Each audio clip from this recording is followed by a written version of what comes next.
Can you see my surroundings? I can't. I can only see you. Ooh, you said to recording the podcast over the Forza? Get out of here, Jar Jar. Ooh, hold on. Misa go get Misa Porg doll first. No. Hold on, if he's going to get his Porg doll, I'm going to get mine too. No, God damn it. I'm Nathan Kappesser, I'm Craig Lewis. and this is Fair Enough Podcast, Brought to you straight by Secret Room Multimedia.com. the home of such fine podcasts as Fairpoint Podcast and Sylph Radio, a Pokemon podcast.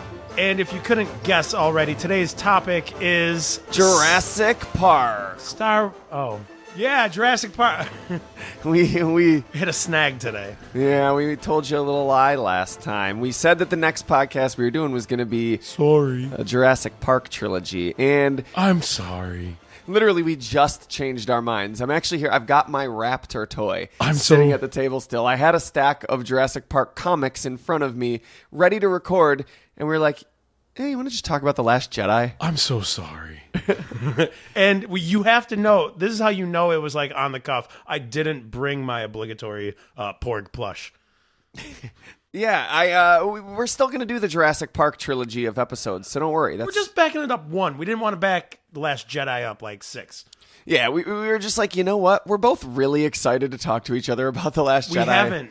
Let's just we get it haven't over talked to with. each other about this, and now I'm just like, I don't even know what you fucking thought about that movie. Yeah, right? I don't. All right, so this isn't going to be the type of episode where we recap the plot synopsis of the movie. We're gonna try to hit some bullet points and make sure we don't really miss anything, but we're going to be all over the map. We're just going to talk about our feelings on the movie, and we assume you've all already seen it. I would also like to address harsh critics of it at some point. I'd like to address harsh critics And fangirls. staunch defenders. Fan peoples. It doesn't have the same ring to it.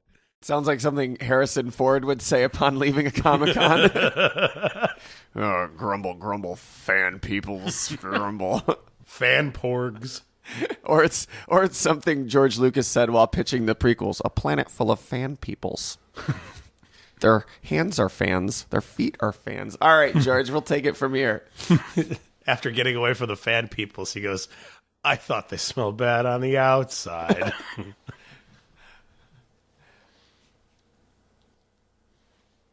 Someone turn on a fan.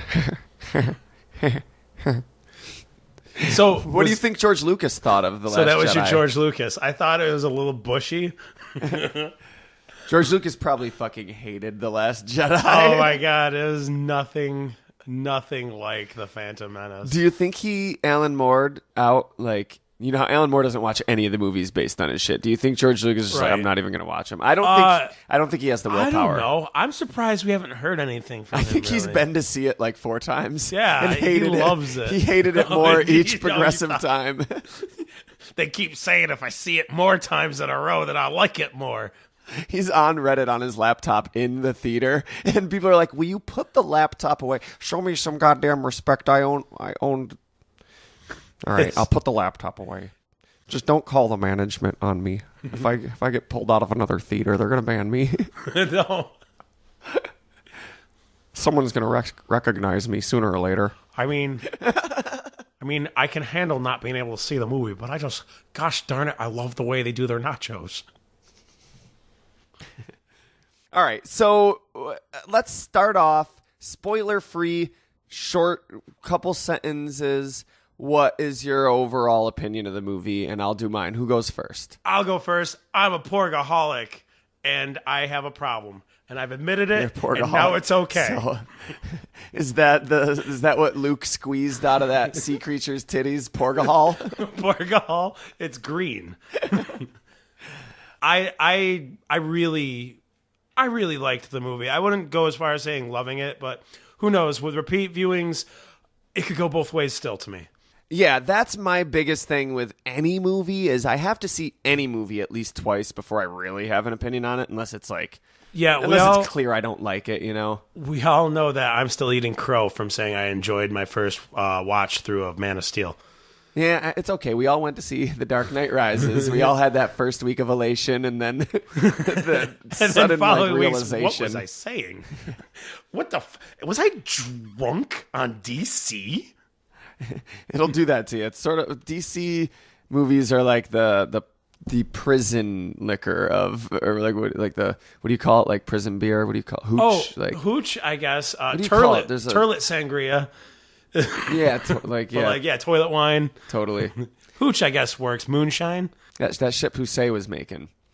Turlet wine. So I've only seen the movie once. I love that Star Wars is like the one franchise that it's like, have you seen Star Wars yet? No, I've only seen it once. Nah, I ain't seeing it. I ain't seen it enough. It's also one of the only franchises you can feel comfortable knowing there's no post-credit stinger, at least for now. Who knows? So far, yeah. So we were sitting in the theater, and the credits come up, and I go, and it was like a week after it had been out, and most of my friends had already seen it, and I just start to get up, and Sarah looks at me and goes, "What about it?" I'm like, no, they already told me. Don't even bother waiting. All right. How great would it be, though, is if after episode 9, if you wait till the end, open 2. Just this empty corridor. You're like, it looks familiar. Where is that? I know that from somewhere. Oh, is that? It's Cloud City. Yeah. And then Lando kind of like walks by talking to Lobot. And then he looks over. He sees the camera and he comes over. He's like, are you guys still here? The movie's done. I don't have a cameo. Go. You can go home. I wasn't even in it. Just Ferris Bueller, basically. Yeah, Get out of here. But would it be Donald Glover's Lando? No. Or Billy D? No, not that. I don't. I'm not even. I don't know much about like the word. I know there's like a bunch of negative rumblings about this upcoming Han Solo movie. Ron Howard had to take over. I don't like the idea of them doing a Han Solo prequel. Leave it alone. Like it's not. Why didn't you finally give us the badassery that Boba Fett deserves? There's like, don't you realize there's no way to win that game? Like, don't you know what I mean? Doing a Han Solo prequel? Nobody's gonna do that right. Like it's impossible. I don't like. It's going to be extremely difficult to find somebody to basically encompass Harrison Ford, regardless, as a younger version of him. And when I say this too, people are like, "Yeah, dude, but Donald Glover is Lando Calrissian." I'm like, dude, it's still just cool Lando's casting. A side character, though. Yeah, like regardless, cool casting doesn't save a movie concept to me. Like. Yeah, it's about cheeseburgers that fart lasers. And I'm like, I don't know, man, that doesn't sound that captivating. But if Donald Glover was in that, it would be great. Actually, if Donald Glover was in a movie about cheeseburgers that fart lasers. Danny Pudi could be in it, too. All right, fine, Kevin Smith. I'll buy another ticket to your stoner-ass movie. Let's bankroll it. No, but, like, cool casting doesn't save I think that there's no story you can do or take you can do that will please any Star Wars fans. Like, it's just... everyone's going to walk out of that movie wanting something else. Probably something wildly different from the other people walking out of the theater. But you know what I mean? Like, it's just, that's a hand you can't win, man. Like, just don't, just walk away. But they're doing it. Regardless, what was I talking about? The Last Jedi. Yeah. I feel like, okay, if I had to sum it up in one word, if I had to sum it up in one word, Star Wars. That's 2 words. Damn you. Not anymore. You hyphenated it. Obviously, with repeated viewings of any movie, my opinion changes. And with Star Wars especially, I have to see it settle into the franchise. I have to see what the 9th movie is and then let that trilogy sit for a while and then watch all 3 trilogies again. Movie needs to be able to stand alone on its own, even if it's the second of a third trilogy. That's the 8th of a 9-parter. That's true too, though, Craig. That is true. I know you were being facetious, but I was. I agree with the caricature of a person you were just playing. But it can though. Like you're looking at the grand. The problem with that is they're looking at the grand scale of it. And saying that even though it did wrap up its singular story in that movie. I didn't say that I agree with them that it didn't hold up on its own as a movie. I'm just saying that I do kind of agree that it should. Like, it doesn't matter what part in the series you are. You're more about the principle of it than... Every piece of art should have some capability of holding up on its own. Like, whether or not it's a part in a series and you really should watch the other ones, there should still be some chance that if someone just happened to get a free ticket to that movie, that they'd still enjoy their time. I would like to strike Armusov 3 from the record.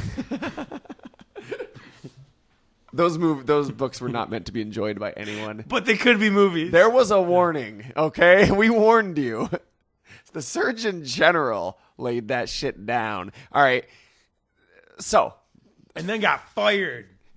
This is fair enough, people. People are like, yeah, this is what we've been missing.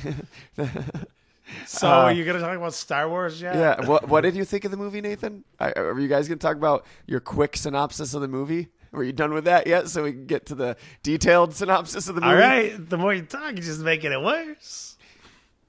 All right. Summed up from my first viewing, I have a ton of things to say about it. And most of those things are negative. But when you add them all together, I actually have a pretty positive opinion of the movie. So it's like one of those double negatives making positives? Yeah, it's like the opposite of the Justice League, where for me, as also I want to speak as a non-DC fan, as just a Batman fan who feels like they fucked Batman up in that movie. That movie, though, for the most part... I feel like we were saying the different thing when we were actually giving that the only fucking props when we saw the movie. Well, hold on. It's the opposite of how I feel about Justice League. Is for the Justice League, for the most part, I feel like if I take any one piece of that movie and look at it in isolation, a specific scene, a specific performance, a specific anything, it's not that bad. But when you put them all together, that made a really shitty movie. I see. I still haven't even seen it yet. In my opinion, it was like, in isolation, each part of the movie isn't that bad, but and I'm together, the DC guy. I'm the DC guy, and I'm thinking about seeing Star Wars a second time before seeing Justice League. It's like you can take Jurassic Park, the greatest film ever made, and Lord of the Rings, the greatest literary trilogy ever written, the fucking iPod Classic, the greatest music device ever made, and tie them together with some aloe vera, nature's cure-all. Oh, yeah. And that shit is not going to get you to work. It does not make a decent car. Do you think... It doesn't matter how good the individual parts are. No, I'm deconstructing this. That's what I'm saying about Justice League. So, like, the pieces that by themselves are wonderful, but the glue is the aloe vera. They don't make a coherent whole. Yeah.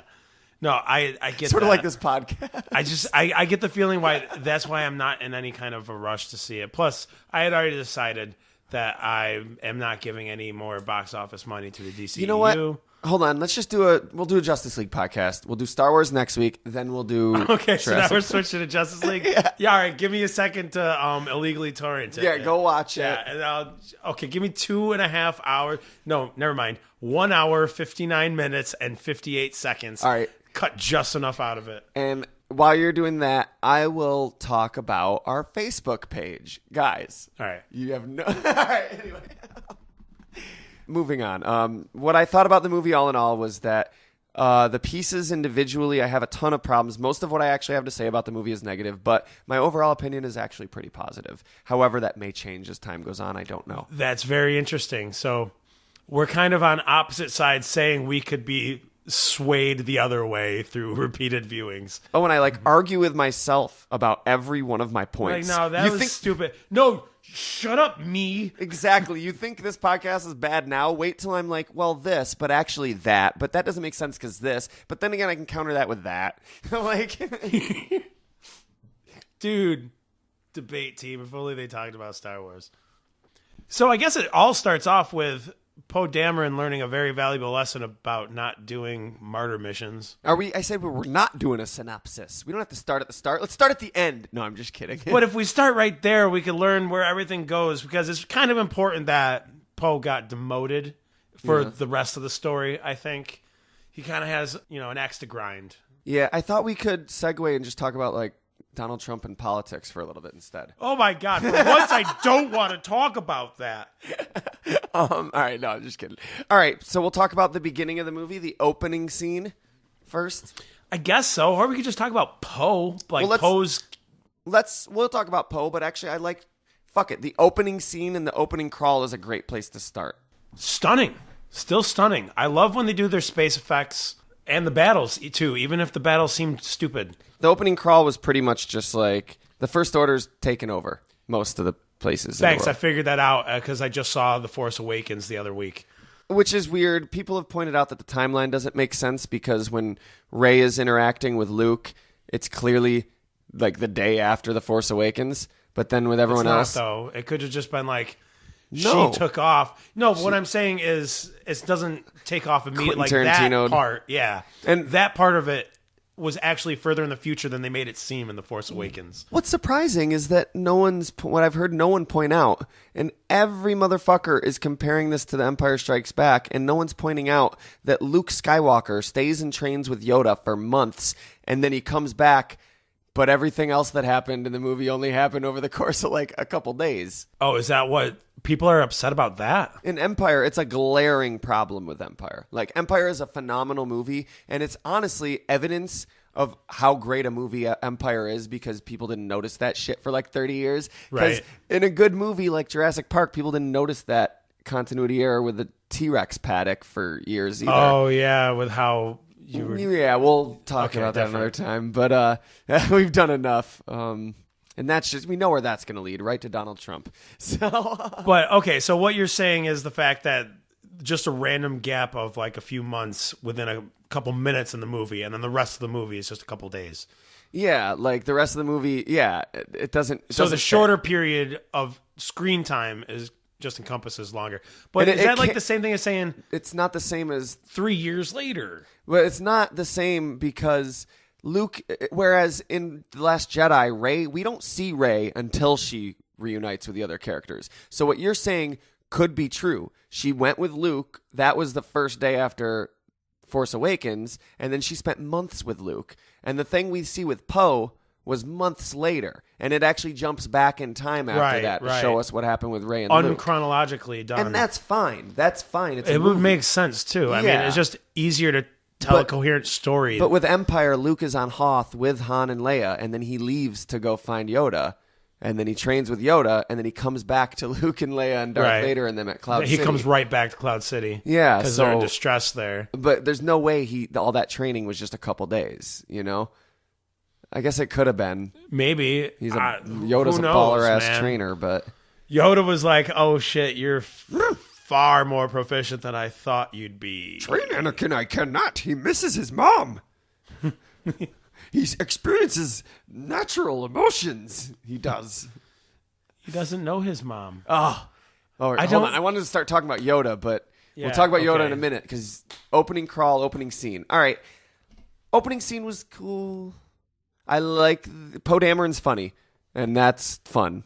The interaction, like I'm on hold for Hux. That was great. Yeah, I enjoyed that too. And I gotta say, I've been reading the Poe Dameron comics. A lot of people are upset with that type of the humor being interjected into it, almost as if it's like too much. I'm like, screw you, dude. Like, that's totally Yeah. Poe. Poe would do that. Also, movies are funnier now than they were in the 70s. Like, that's what you're not getting. There was humor in Star Wars. It's just not funny by today's comedic standards. Also, The Force Awakens was definitely a much funnier movie, too. Because I had just watched that the day before I saw Last Jedi. So many people Force are... Awakens was so funny. Then it was fucking hilarious, and in a way that it didn't betray. It wasn't like, oh, now it's just a comedy. No, it was just genuinely hilarious. At But, this point, though, I feel like you're not upset that it's forced comedy. You're upset that everybody gets lines. in Last Jedi, Yeah. everyone complained that it was too funny, and I was like, I didn't think it was funny at all, and I didn't think there was enough jokes in it. But I don't know. Maybe I just All maybe they there was were just- thinking of is like witty retorts. They're like, "Oh, that's too funny." That's the only thing I could come up with. There weren't any like seriously hilarious slapstick gags, that would have been forced and stupid, with the exception of thankfully. almost hitting the people on the island. I do like to see at the beginning to see Poe fail. That was refreshing because not because I don't like Poe, but I love Poe. He's a great character. You got to see people overcome adversity. Yeah, and you got to see real characters, and I don't like seeing. Okay, one of my biggest problems with Poe in this movie, and we're jumping the gun narratively, but we said we were going to do that, so it's fine. We're talking about Poe now. So Poe knows Star Wars. A fantastic character. He is definitely one of the greatest characters of this new trilogy. And Oscar Isaac delivers a phenomenal performance. The writing for him is fantastic. Poe Dameron was meant to die in The Force Awakens, like when he was meant to die when they crash on Jakku. Oh, right. And then Oscar Isaacs convinced J.J. Abrams to put him back in the movie, and it's pretty pointless for him to be back in the movie. If you look at it narratively as a story structure, it would have worked so much better for both of these movies if he had just died. What's funny though is he led that attack to save them in whatever the Maz. Yeah, but that scene could have worked without him. It could have worked without him. Yeah, but they're like, "Oh, it's Poe Dameron. Poe Dameron's the man." Sure. They rewrote it with him in it, and that's fine. I have no problem with it. I love Poe Dameron, and it would kind of make me sad if he wasn't in the movies. I'm just trying to be real from a writer's perspective.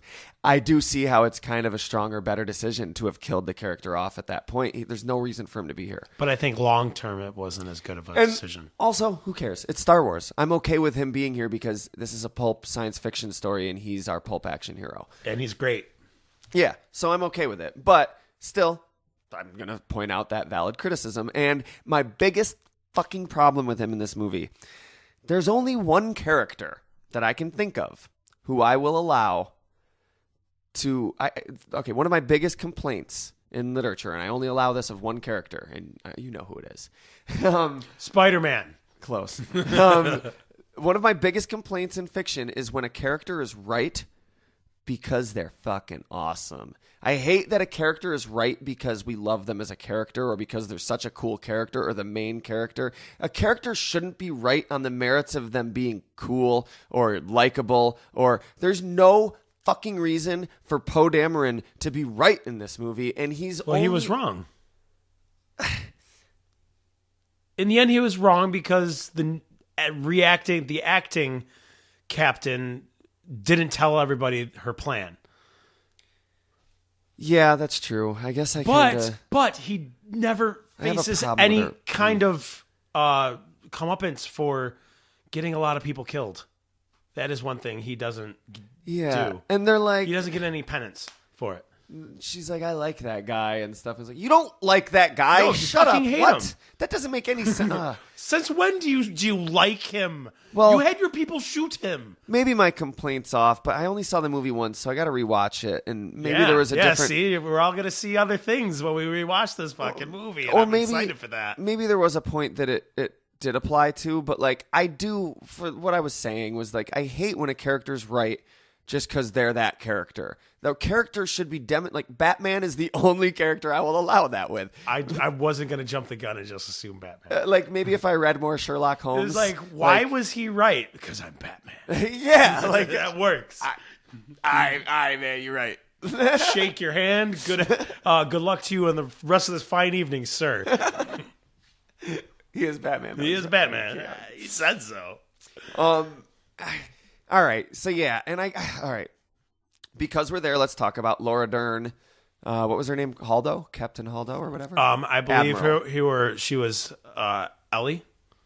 Ellie Sattler. Ellie Sattler.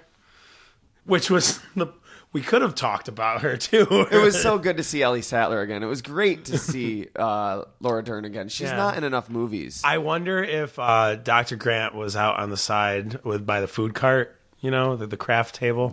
No. They split up, remember? Shit. No, I don't. I blocked Jurassic Park 3 from my memory. It's okay. I did too, It's been Craig. purged. The problem is that I watch it every 3 years anyway. Was it Jurassic Park 3 that's intro was the intro to the second novel? Mm-mm. That's the second one. Oh, the second one had the little callipes or whatever. Compies. The girl. Yeah. Yeah. The third one had the parasailing. Ugh. Yep. You get through halfway through that book, you go, "Oh man, Michael, you have checked out." The parasailing was supposed to be how the second movie ended, and then Steven Spielberg he threw it away for the scene where the T-Rex goes to San Diego. Oh, right. And then, but it was originally going to be the scene with the pterodactyls and the parasailing, which is the best scene in Jurassic Park 3. So, yeah. Anyway, this is not Jurassic Park. We're talking about Star Wars. It's weird that we jump back to that, though. Laura Dern. But her character, not a bad character, but Kind of stupid though. I don't care that much about her. She's no. Why didn't you tell anybody? I get it. He was demoted. I get it. They were all on a need to know basis. But if this guy's about to hit a mutiny, he'd be like, no. Listen, I am going to help us get away. Right. And I don't know. She's no Mon Mothma. But the plan. Okay. Here's a complaint. Okay, I'm going to take two complaints right now, and I'm going to contrast them side by side to illustrate my point. Okay, so we can talk about those complaints now if you want.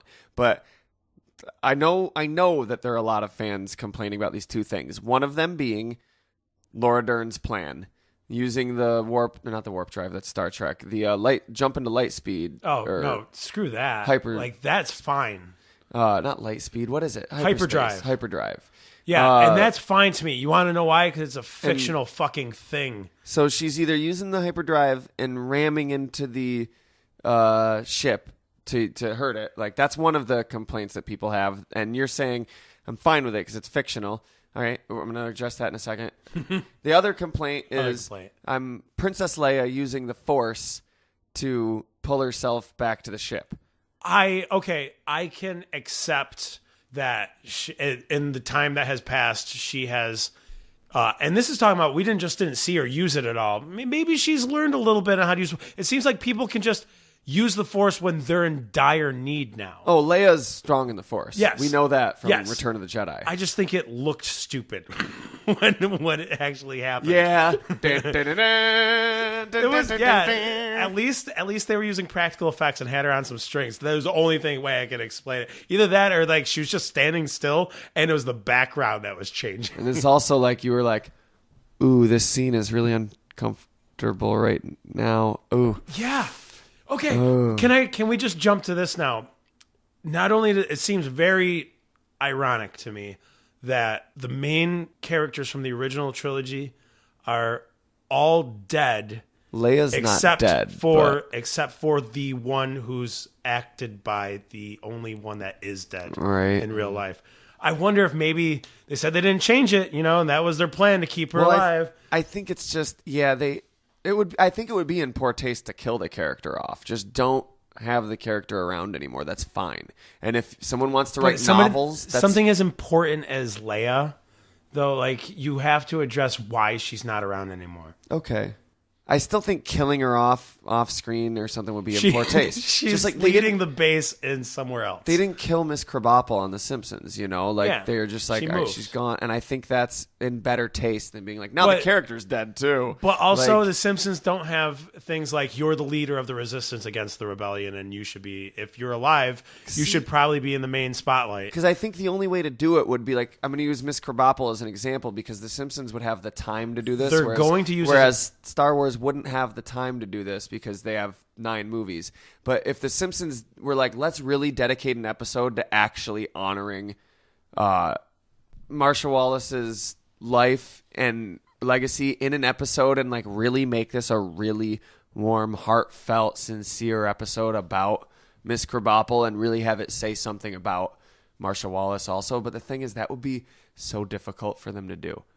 For them emotionally, you know what I mean? To be like, all right, she just died. Let's put into production hours and hours and hours and hours and hours and hours of our lives doing this very painful thing. You know what I mean? And like, it's not going to happen. Not enough far removed. And that's the only way to do that respectfully. If it's just a throwaway line, I feel like it's disrespectful to kill the character off. I feel like this is a point, but where for the future of this series that they might end up making a change that they didn't want to and take the whole thing in a different route.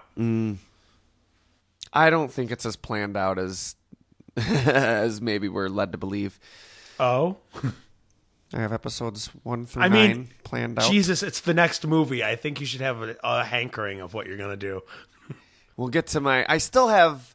Like, I have more to wrap up at the end, too, about, like, full opinion, I just kind of gave my quick overview, but like the reason I'm contrasting these two scenes is because of my takes on them contrast with each other. So Leia using the Force, I feel about that what you just said about the hyperdrive. It's a fictional thing. I'm okay with that. You know what? I guess in a way that's what I'm saying too. Yeah. I just don't like the way it totally. looks. Yeah. But like that's my opinion. Is like no, the Force. That's fine. But I'm they okay also with that address because like you know what the Force couldn't do? Turn people into ghosts, make you shoot electricity out of your hands, make you telekinetically move things closer to you. All that came in Empire, Jedi. Like, you know what I mean? Right, like that wasn't a thing. There was a time when Star Wars was the only Star Wars. It was just called Right. Star Wars. And then There they was no added A New New Hope. Hope. Yeah. Like the Force grew. There were no midichlorians in the past either. And thank God I think they are not even addressing that at all. They're just like, yeah, let's leave it in the past, forgotten. I think the best way to look at midichlorians is it's correlation, not causation. People who are high in the Force tend to have high midichlorian counts. So it tends to be a reliable way of checking for Force strength, but it's not what causes the Force. That seems to be my best explanation for it. Right. Also, Qui-Gon was a pathological liar, So I'm okay. To me, too, it's like there's nothing... That's not anything the Force hasn't fucking established. If you can pull objects to you, you can pull yourself to objects in the vacuum of space. I'm pretty sure you can do that in video games. All right. I think they're just upset that she's in tuned with the Force. I'm pretty sure there's other movies where people who don't have the Force and are just regular astronauts do that because of lazy filmmaking. Like when you see them jumping onto the ship even though there's no gravity in space and shit. Like I think if you were floating in space and there was a giant ship and you knew the Force, you could pull yourself to it with what's already been fucking established with the Force. But also, if it's not, if you're really like, oh, actually, no, because it's clearly in the Kenner doesn't publish books, or whatever, Penguin published Guide to the Force. It outlines how Force telekinesis works, and it wouldn't work. Okay, fine. Then I'm okay with this development. Now, if Leia fucking used the Force to turn into a Wookiee, I'd be like, fuck you, dude. I'm done.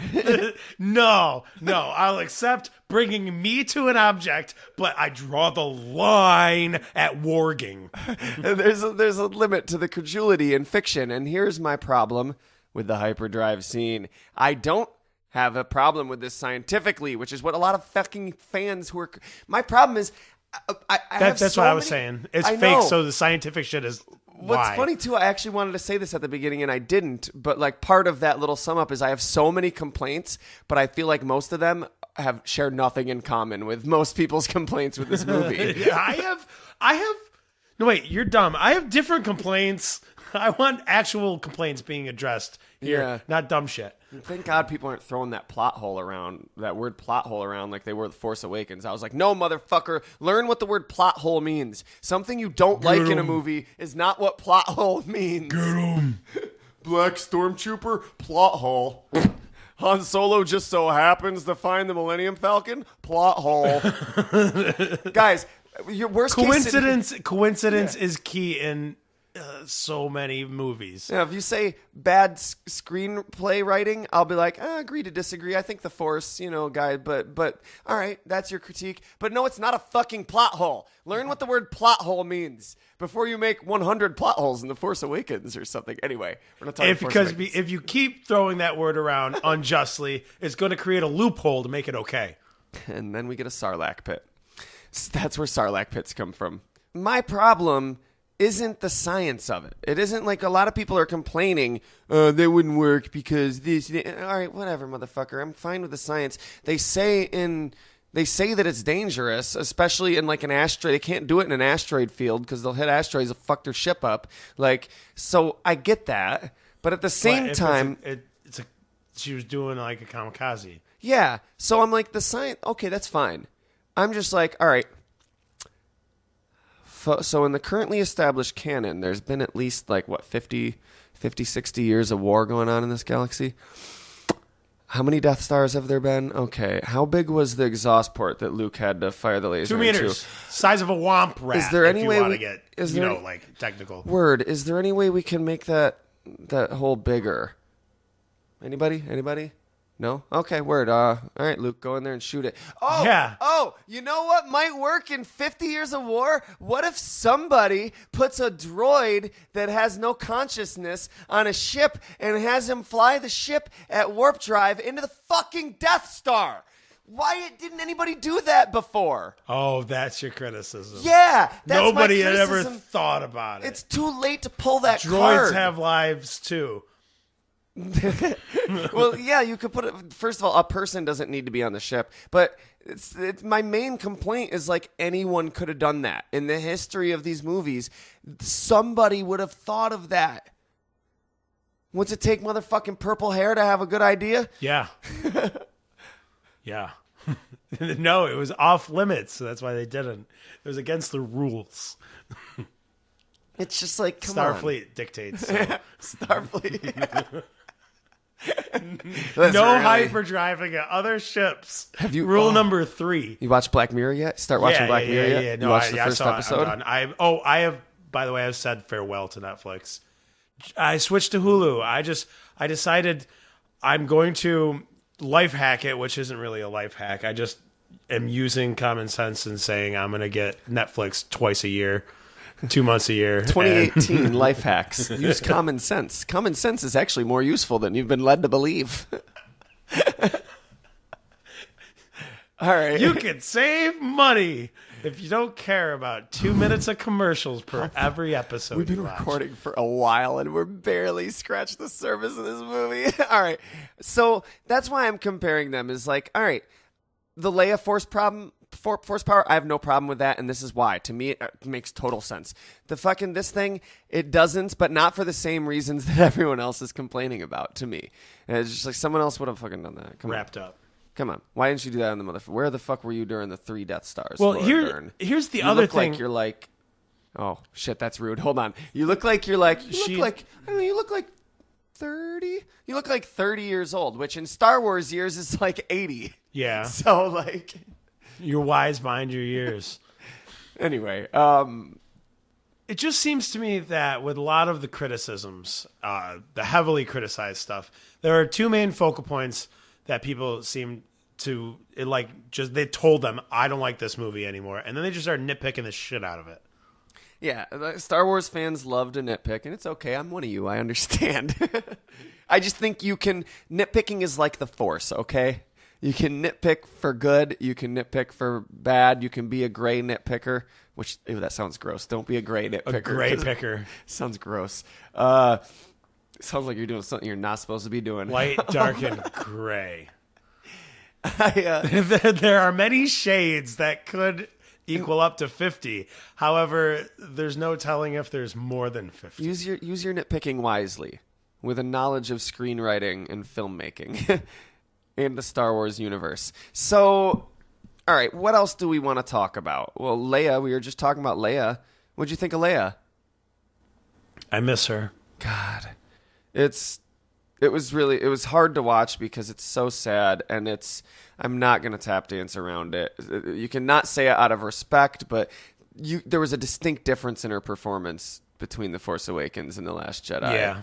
And, it's really sad. I love Carrie Fisher. I always will, and I will always miss her. And I'm overjoyed. It wasn't a bad performance at all, but you could totally tell that there was a decline in her health, and it's hard. It was just hard to watch. It wouldn't have been hard to watch if she was still alive. It would have been awesome. Yeah. Well, there's slight different. Yeah, just wait a little more on you, seeing, just soaking in every word she said. Yeah, it was very sad. But great. At the same time, I'm so happy. I'm so happy that we got to see that. And you know what? As uncomfortable as it was to watch her float dead in space, I did appreciate being able to see her come back from the dead, even though some people might think that's in poor taste. They couldn't cut it out because then the movie wouldn't make any sense. I do feel like that's almost like a dream we all have that she will. Yeah.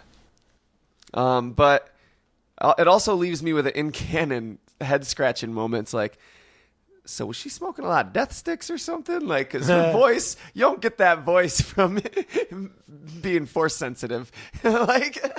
Well, you see, it was kind of tough when Han left after Kylo left. Well, she totally sounds like your friend's mom that'll let you drink in the backyard when you're 17, so you're doing it somewhere safe. Yeah, as long as you pay the taxes to do so. Give her a shot. A beer or two, yeah. So I guess Princess Leia did smoked a lot of cigarettes and did a lot of cocaine at some point in her past too. But hey, humor is not inherently disrespectful. I don't judge. I don't People live either. their lives, I don't either. Yeah, I'm not trying to tarnish her legacy. I think she was very upfront I would definitely say being the leader of resistance is an extremely stressful job. So I would turn a blind eye to constant smoking. Like I don't give a fuck. Jim Gordon too, I'm pretty sure Carrie Fisher was pretty upfront about the fact that she did drugs in the 70s, and she's helped people. Yeah, she's not ashamed of it. I'm not ashamed that she did it. I don't fucking begrudge any. I think.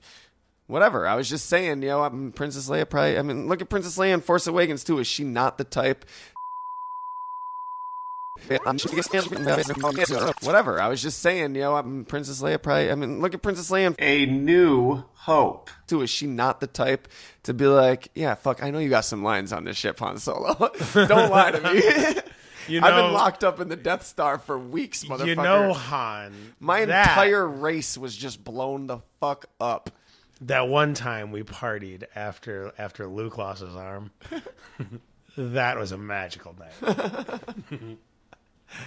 But yeah, Princess Leia was pretty great. What about some of the... I don't know why anybody had a problem with any of the fake animals. I loved them all up to a certain point, and then I still loved them. It just at a certain point, it felt like overkill, but I still loved them. Okay. Like I think it was the ice... The evolutions, yes, the glaceons.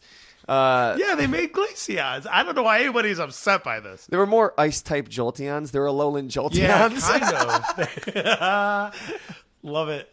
Yeah, coin that shit. Alolan Jolteons. The Alolan Jolteon. I still love them, but I think that was the point where I was like, all right, guys, I see what you're doing here. All right. They needed to be there to show them that there was a sneaky way out of the salt thing that kind of... I don't know why the ground was covered with salt. It was just to make us feel like it was a Hoth battle, because I was really confused for a moment. I was like, those guys got to be fucking freezing out there. And then I was like, oh, it's salt. Never mind. Yeah. It's not Hoth. I thought they went to Hoth. And the salt, it was integral because Luke Skywalker didn't leave any footprints. I don't know if you noticed that. Oh, yeah. See, things I'm going to now notice next time. But the animals, it is fitting, too, though, because the movie did have it didn't have some underlying themes. One of its messages that's just haphazardly thrown in the middle of the movie is against animal cruelty. And I'm totally behind the message, and I actually... I'm actually one of the few people who didn't have many complaints with that. Why not? But it does feel a little just like... Are you talking about the whole casino scene? Yeah, but the animal cruelty thing does feel a little like, okay, so you're just throwing this message in the middle of your movie, even though it has nothing narratively to do with the rest of the movie. They're like me. I am like them. We are forced into slavery. Let's talk about... Space llama horses. That's what I called them. Let's talk about Canto Bight, and let's talk about Finn and Joy. Canto Bight was the name of the gambling planet. Oh, okay. That was a lot of fans. One of their biggest complaints was that whole scene. The whole scene, it just felt out of place. I have heard the one time where I totally accepted it was they said it felt like a video game RPG side quest with no XP at the end. Okay, so that's a lot of this movie for me. That's one of the reasons we're not doing this as a plot synopsis, because we're not trying to do a video game walkthrough right now. Right. Then turn left. Make sure you open the treasure chest at the end of the hallway before proceeding to the next Games area. Has gotten real good. You compare that with Walking Dead season 1, and it's a different level. Finn's whole storyline here is, and we're putting up tab on Canto Bight. We're not done talking about that, but I think it's important to set it up by talking about what Finn's narrative is in order to get there. Finn's narrative is a series of video game side quests, and a lot of this movie is a series of video game side quests. And the problem with writing in video games, see, I'm not insulting video games. I love video games, but the reason that there's a lot of subpar writing in video games is because the writing is never there, and I'm going to say never with a caveat that, sure, there are a few exceptions, because there always are. There's a couple asterisks. But I'm still going to say never. Even in, I think most exceptions are probably not actually exceptions, and it's like, nah, even that's not an exception. Okay, I'm starting to lose what you're talking about. Never what? Never The writing is never in service of the writing. It's in service of something else. And writing suffers to some degree. If you're a good writer, it won't suffer that much and you can try to salvage it. But like writing will suffer if it's not in service of the writing and the story, if it's in service of something else like gameplay. And that's in video games, rightfully so, the game comes first. The gameplay comes first. And so the writing can sometimes, that's why video game side quests are like, all right. That's why they're like, if you throw it in a movie, it seems really off and it throws off the narrative. And that's why a lot of critics of video games won't accept them as forms of storytelling. Well, because they're fucking dicks. They're bullheaded, stubborn, arrogant assholes. That's why they won't. Let's be real. But there is a problem with writing in video games. And it's not like necessarily a problem. It's just part of the medium. But like, that's why comparing this to a video game is a problem, because the writing in video games is servicing something other than writing a good story. The initial thing was, what if we made a game like this? That'd be pretty dope, and the story could be like this. I'm not at all saying that the developers don't care about the writing. I'm just saying list the priorities. Priority 1 is let's make this game. Yeah. That's idea number 1. And idea number 2 is let's write a great story. And you're saying that's how they were like, we're just making... This was just like a filler scene. Well, the writing in this movie is not servicing writing a great movie, or else we would not have this movie yet. It would be a few more fucking years till we get this fucking movie, and that's my biggest complaint with the movie. You want more time between them. Yes, for many reasons. But in this context, because the writing is servicing the fucking Star Wars machine the same way the Marvel movies are, but it's working splendidly with the Marvel movies. Less so in a few installments, but better than I would have imagined it to, and longer than I would have imagined it to hold up. And I feel like we might be ballooning with that, though. Sure, I do too. But I said that, and I was like, I think Civil War is going to be the proof, and then I loved Civil War. Yeah, it ended up being great. So we'll see how Infinity War turns out. But I think it's working so well for Marvel because Marvel's been... Everything Marvel writes is written to serve the Marvel machine since the fucking 60s. So, like, that's already Marvel's... Excelsior, brother. Like, yeah, the thing is, Star Wars was written it was always written in interest of writing a good story.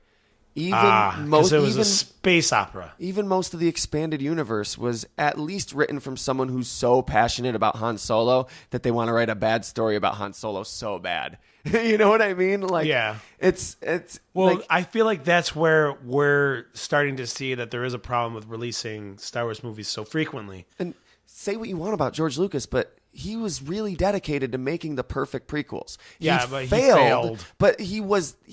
But still, there's other reasons we can say that the writing failed in that movie, and it's different critiques than in this movie. If this movie took the time... I still say that this movie passed, though. Sure. Yes, Sure. You're right. This movie succeeded where he failed, but it also could have benefited from taking some advice from him and taking his spirit to it a little bit more. And I'm not insulting J.J. Abrams. He's a great filmmaker, but I'm just saying, to be real, this movies... This is Rian Johnson. Well, yeah, but J.J. Abrams is still the producer of this trilogy. Of the whole trilogy? Yeah, okay. And he's directing the next one. And is he? He was the producer of this He's coming back for 9? Yeah, they got rid of Trevorrow. Rightfully so. Trevorrow's only directed 2 movies. No diss to Trevorrow. I'm just saying. He's not ready for it? Yeah, don't give him fucking Star Wars. He's directed 2 movies. Yeah, Come on. Give it back to J.J. Abrams. Like, sure, Jurassic Park was serviceable. Jurassic World was serviceable. It was, from a Jurassic Park fan, it thoroughly pleased me. And that doesn't mean that I thought it was a good film. It's amazing how much crossover we still have with these two. Jurassic Park, right? Jurassic Park. Anyway, that's the problem, is it's servicing getting a Star Wars movie out every year. And that it suffers from that too. Rogue One came out last year and thoroughly impressed me. And this movie didn't impress me as much because the edge was dulled. And also because it wasn't as impressive.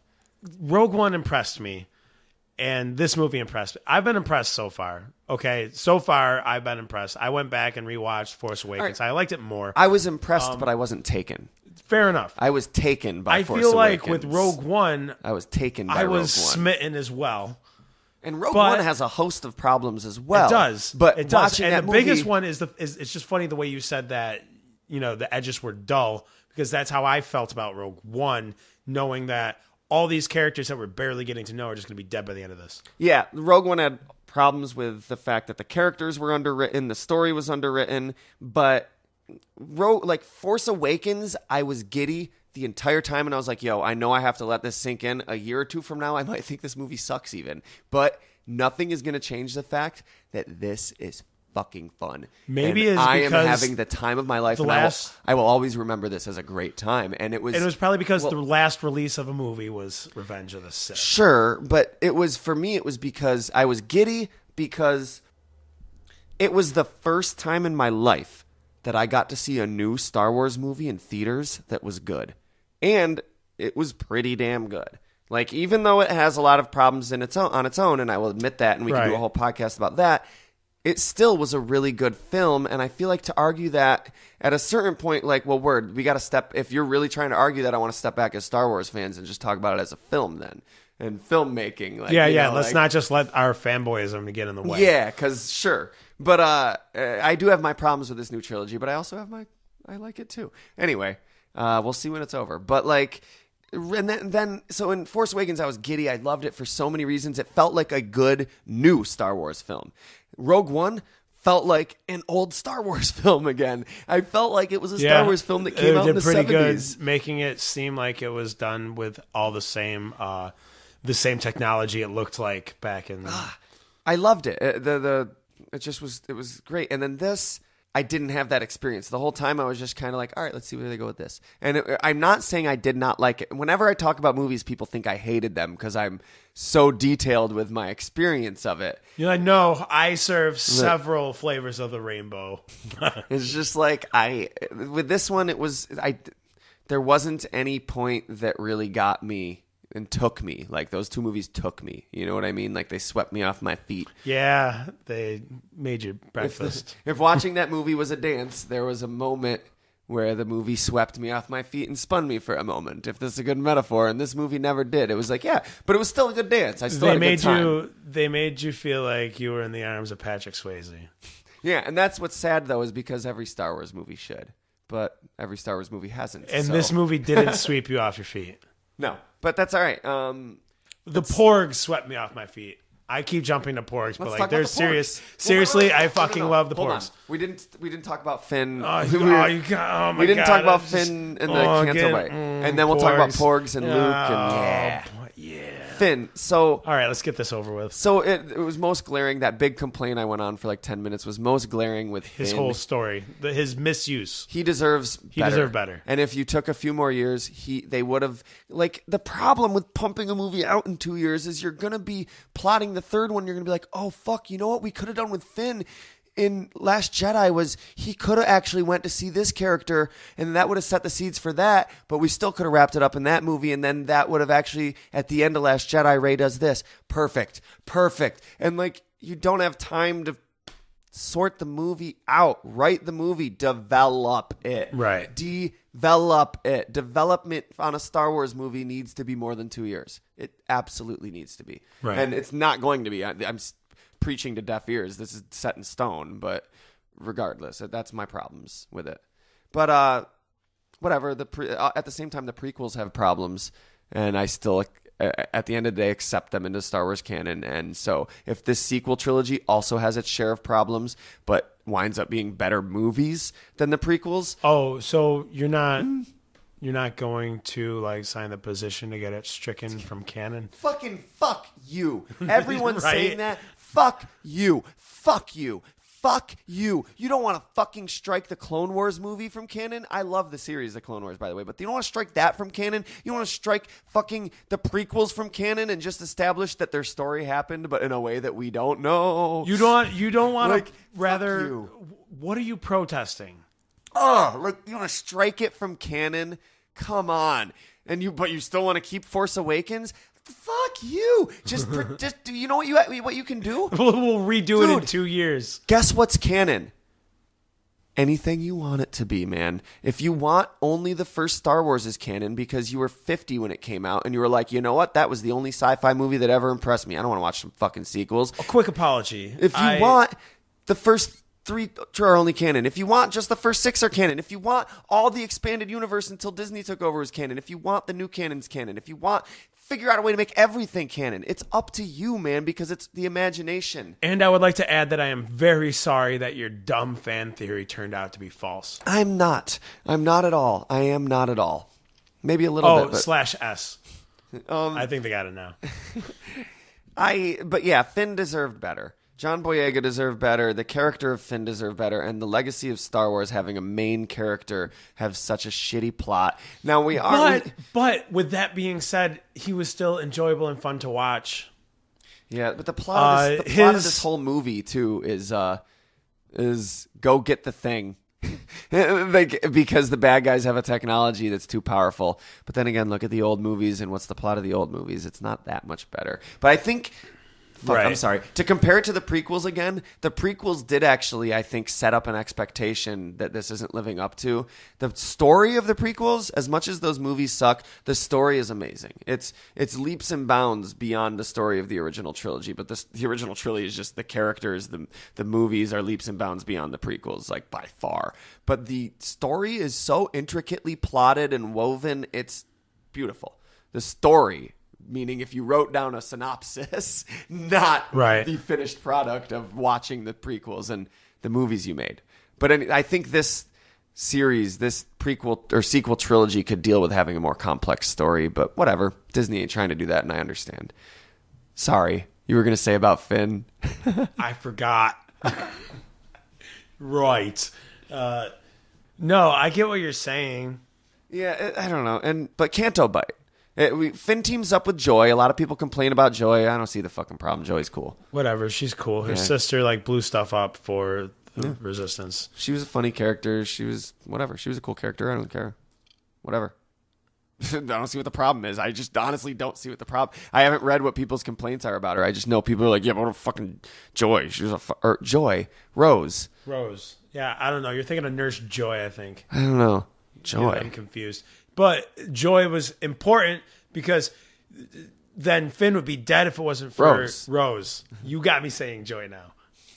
Yeah, Rose. Joy. Rose. I'm just going to think of Amy Rose. She's Finn's Amy Rose. So, Rose. Sonic. Ah, okay. Pink Sonic. She's pink. Amy. She's a girl. I don't have a problem with fucking Rose. But Canto Bite, everyone has a problem with too. Canto Bite, the gambling planet, I didn't have a huge problem with. I thought a lot of it was kind of stupid, but hey, it looked more like a real background than pretty much anything in the prequels. It reminded me of the prequels. Hey guys, here's what we'll take from the prequels: just like lavish you with CG scenery and a little drunk dude that who cares about this stupid greedy showing like little greedy bullshit. Did one of the minions accidentally wander through the dressing room and onto the set? Like, what? Yeah. Oh my God. They're like, yo, not a porg, but get this a makeup. Yeah, that's what happened in that scene. Because the reason that they have the porgs is because the puffins were all over, and they're like, "Fuck it, we'll just animate over them." What happened in that scene was they were filming on the Universal lot, and the minions were just wandering all over the shot. Story checks out. Just animate him as a little drunk guy. All right. Some of it certainly annoyed me, but everyone seems to say like it as a whole was a useless sequence which should have been stricken from the movie.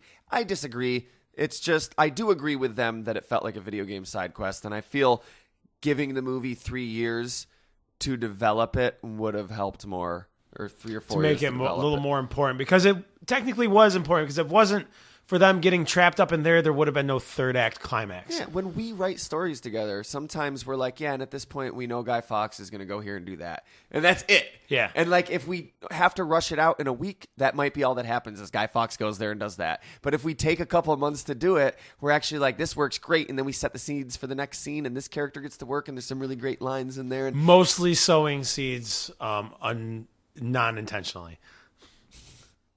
I don't know. It doesn't bother me as a whole. I just said what I feel. I don't need to say it again. I don't know. Yeah. Correct. And oh God, you know who's a worthless character? That little kid. Yeah.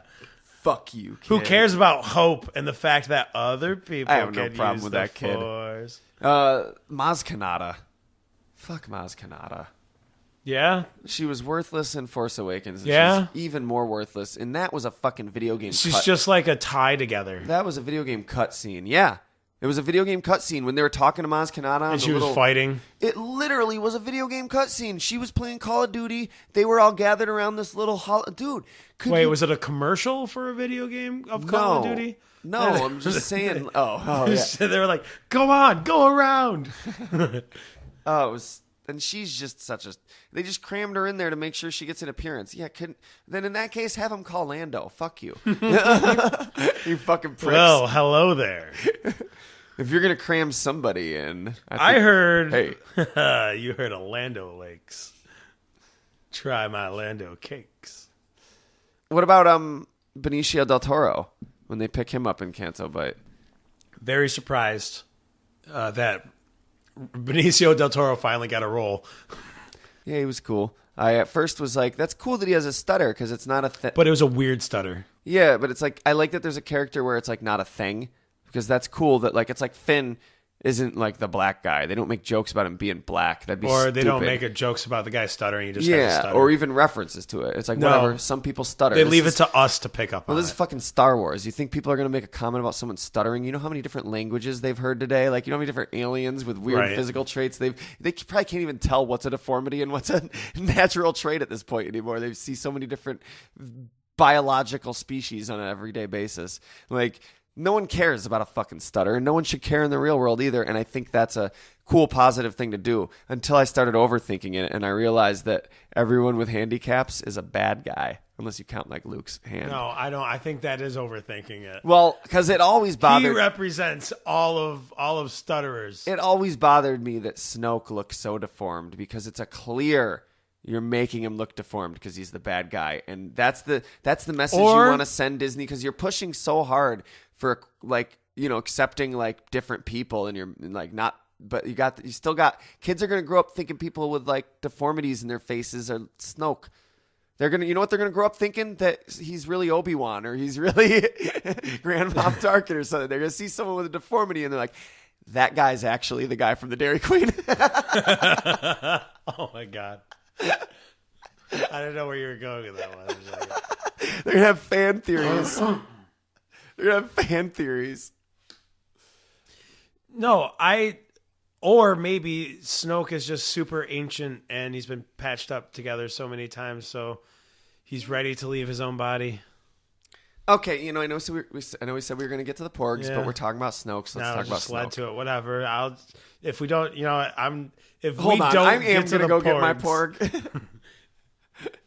I am going to shout at the top of my lungs, Porgs. Snoke though. All right, what'd you think of Snoke? What's Snoke though? What'd you think of Snoke, Craig? I mean, as much as I thought of the Emperor at that time when the Emperor died. Yeah. I mean, I don't know much about him. I think Snoke All right, knew. let me be more specific. I'll ask you about specific things about Snoke. What do you think about the fact that Snoke is already dead? I'm okay with it. Yeah, me too. I like it. I like it better than keeping him to the Snoke last was. movie. I like it better than keeping him to the last movie. Snoke was. Yeah. Why? Why bother? Now Kylo's the big bad guy, and we've completely established at that point that there is no. We're pretty much getting rid of like the light and the dark, and it's just like one gray area. Just everybody is ruled by the Force. Yeah, I'm sorry. I didn't like Snoke since the beginning. I also like thought he was stupid then. I can't wait to see who Andy Serkis. Who knows? I can't wait to see who Andy Serkis is playing. That's gonna be so exciting. What kind of creature is Andy Serkis gonna play? I wonder if he's gonna be what if he's a tauntaun with a lightsaber? Obviously, I didn't think that. But what is Andy Serkis gonna be? Oh, I see. He's that dude. All right. Hey. You saw Force Awakens? Yeah, I did. Word. What did Andy Serkis play? Dude. Oh, word. Yeah, he played a dude. Big hologram dude. He played a dude. Big hologram dude. Cameo. It was a cameo. He was a worthless character, and maybe there's more to him, but maybe there is, because there's still a lot of theorizing that he will come back again because he's really Darth Plagueis, who is the only Sith Lord to master reincarnation. Gag me with a motherfucking spoon. I don't think Snoke is... From the start... You don't think Snoke is Plagueis? From the start, I've been saying Snoke is Snoke.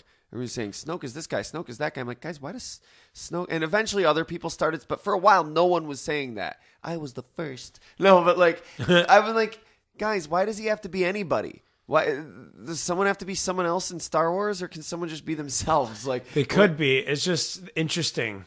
But to me, there was no reason to think that. Like Rey's parents, sure, there was setup and reason to kind of suspect something. We'll talk about that in a little bit. We'll get to the Porgs first. Yeah, but with Snoke, Porgs. there was. We're gonna finish Snoke first. With Snoke, there was no reason to think he was anything other than the fucking leader of the First Order. Now, here's my problems with the reveal of who Snoke is.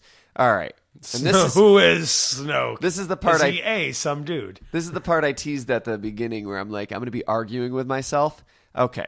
So, Snoke, we didn't find shit out about Snoke. And that's bullshit because we should know more about Snoke. Well, now, you know what? We didn't know much about the Emperor until like the prequels came out like 30 years later. Right. We didn't really know anything about the Emperor. Actually, Nathan, that's not really the case because we did know something about the Emperor. You know what we knew about the Emperor? That he was an emperor. You know what we know about Snoke? Fucking nothing. What the fuck is the First Order? We know what an empire is. You tell me there's a galactic militia. empire? The Galactic Empire. I know what that is because I know what a galaxy is and I know what an empire is. Thank you. Like, who's the Emperor? I already know what the Force is and that Supreme he's Darth Vader's leader. trainer. And word. Okay, He's a cult leader. What the fuck is the First fucking Order? A cult. We don't know that. Well, it has Who else uses the Force in the First Order? nobody. So how are they a cult? I don't know. They took over the stormtroopers. We don't know. You're theorizing. So that's what I'm saying is They had their own stormtroopers. I'm not mad That's another theory. I'm not mad that we don't know who Snoke is because he should be Finn. I'm mad that we like with the Emperor. I'm not mad at all, but like here's my complaint: is like with the Emperor, it is true we didn't know anything about him for a long time. But the thing is, we inherently knew more about him because we know what an Emperor is. We don't know what a supreme leader is because we don't know what the First Order is. We don't know enough about the First Order. It's just this like group. The Republic existed, but they're just this ragtag group that had enough money to build a Death Star, I guess, from the Empire's resources. I guess the Republic didn't. Yeah, well, I think it. other stuff has pointed to the First Order pretty much being what was left of the Empire. I'm not calling it a plot hole. I'm not saying it's inexplainable. I'm just saying it hasn't been explained satisfactorily. Like they should explain it a little more for us to. By this point, the second movie, we knew what the Republic and the Trade Federation were in Attack of the Clones. You know what I mean? Well, a lot of people didn't because they were just lost. But if you paid meticulous attention and watched the movie like 5 times, you did. You know, like there's nothing there. There's nothing for us to know about the First Order yet. Unless I haven't read the books, but I'm pretty sure there's nothing. I think in Battlefront might have established. Well, I don't know. When does Battlefront take place? I don't know. I'm not even going to bring in game it doesn't. canon. It doesn't. It has to. It does Rogue One, but it doesn't do the new trilogy because it's not that time period. But I don't know. Well, let's talk about what you wanted to talk about, Craig. I'm down. Porgs. Yeah, my new spirit animal. I want to go back to the Sylph Radio. If we could have our own real life 6 roster Pokemon team, I want 6 Porgs. I'm gonna Google Porg Dameron. It looks like someone's Googled it before because I want to see if there's fan art. It just occurred to me. There is Porg Dameron. Whatever you do, don't take off the save search. It's not going to be fan art of a Porg dressed up as Poe Dameron. Yeah, no. It's going to be In 2 fact, of them together. The Porg won't be dressed up, and neither will Poe Dameron. I will say when Rose kissed Finn, I was like, you know I'm with Poe, right? I'm wearing his jacket. Still. No, he wasn't. Still. No, man, I absolutely love the Porgs. I mean, like, I just want to forget about all the other ships everybody was talking about, and the real important ship is Porg Baka. For sure. It didn't happen. That's what everybody thought, was that Chewbacca was going to have a little porg buddy. But it was more just like the porgs had kind of infested his ship. But they are now friends. Kind of, yeah. I like it. He's like annoyed by him, but he's sort of. It's Chewbacca. He's annoyed by him, but he's like your grumpy uncle. He's not going to kick the cat, but he's kind of like, all right, get out of here. Yeah. And it doesn't mean he's not going to every once in a while be like, all right, here's a little tuna. They're the new odd couple. Yeah, I like it. And I like that better than Chewbacca having, especially with that pop vinyl they released. I thought he was just going to have this little porg that rode on his shoulder or something. They released a pop vinyl of what? Chewbacca with a porg, holding a porg.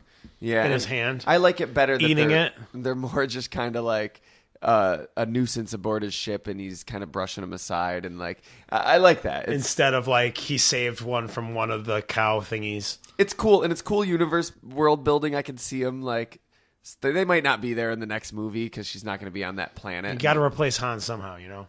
But I don't know. It's cool to think there's porgs stumbling around the Millennium Falcon because it's a junky ship. It kind of works. Yeah, like it does work. Animals. You know what? Okay, I could see if Han was still around. I could see him like, God damn it! You know what I mean? Like exactly how Chewie was doing. Like these being fucking super porgs. annoyed with him. God damn it, Luke! This is why I don't come visit you. You know what I mean? Like, yeah. I can't see why people keep in the movies. People keep talking about how much of a junky ship it is. I'm like, the Millennium Falcon looks so cool. What do you mean junky? That thing could make the Kessel Run in less than 12 parsecs. But that's the thing, is it's impressive that he was able to, because like because for one, it's not how parsecs work, and for two,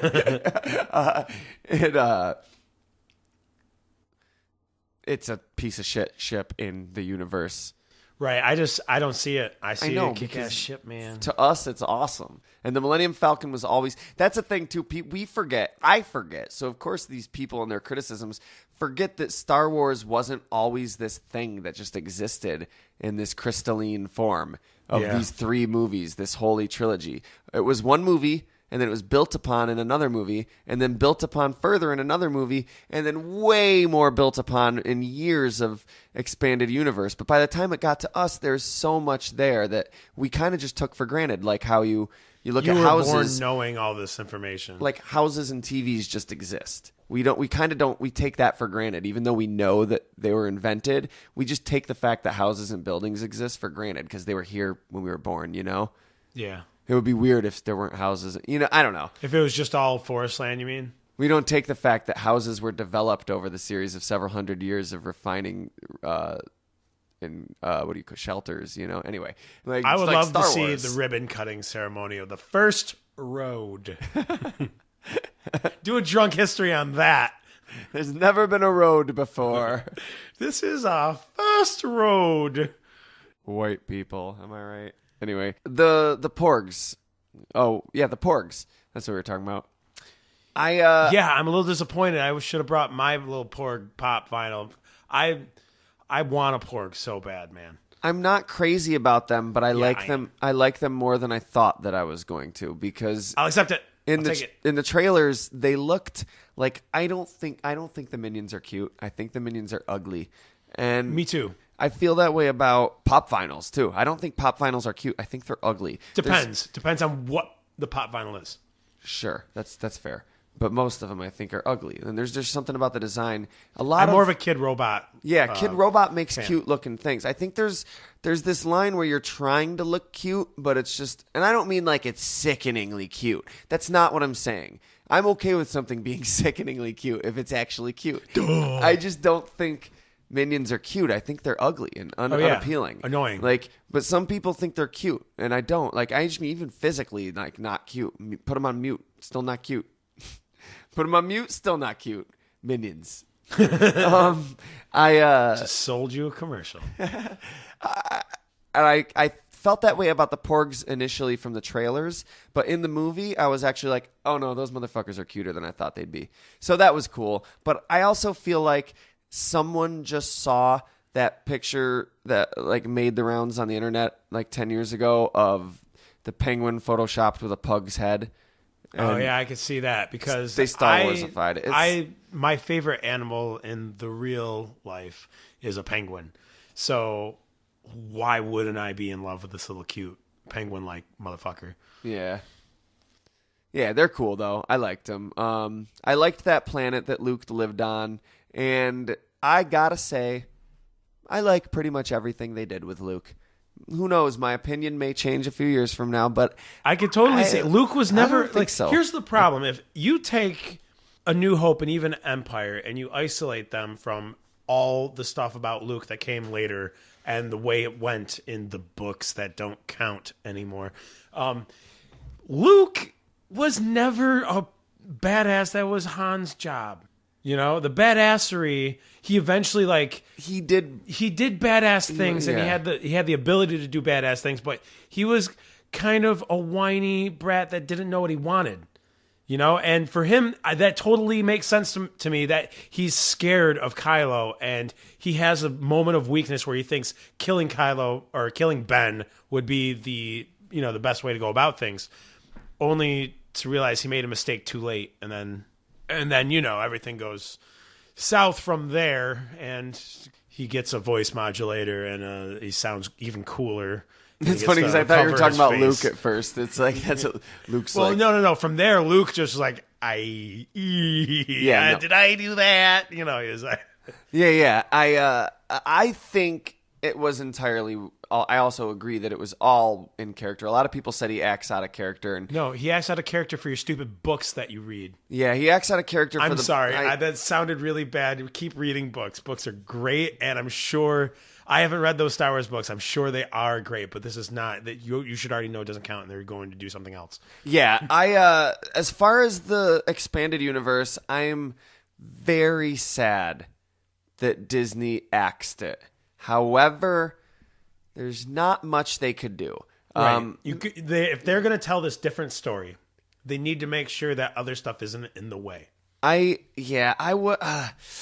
But it hurts because it's like there were 3 franchises, three of them that had this like perfect, untouched continuity for like 50 years.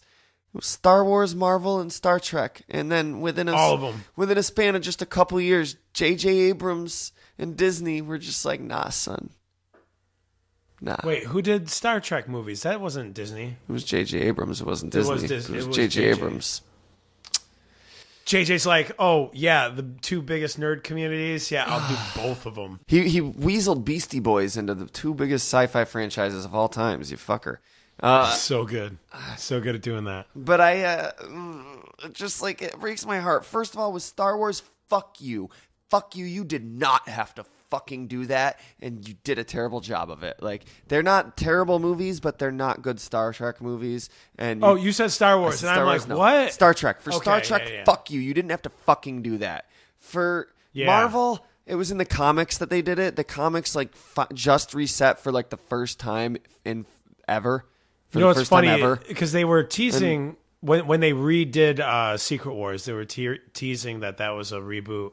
And they kind of didn't because they did it in canon, but yeah, it was a half-hearted reboot. And now Marvel Legacy is just, I don't know when it's going to happen, or if it already has happened. It feels like it hasn't happened yet. But still, I don't care because that's what DC did in the 80s, and that's what separated you, Marvel, was that you never did that.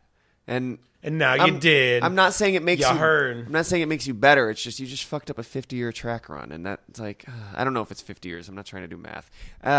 So like with Star Wars, it breaks my heart, but it's like it's a longer time. I kind of see that you had no choice. However, you could have just axed the post-trilogy stuff. For people who wanted them to just adapt the books, guys, stop and think about what you're asking here. You're asking them to make movies that are going to be unappealing to everyone because you're going to say the book was better. You're also going to leave without being surprised or feeling like you experienced anything new, which you should always feel like coming out of a Star Wars movie.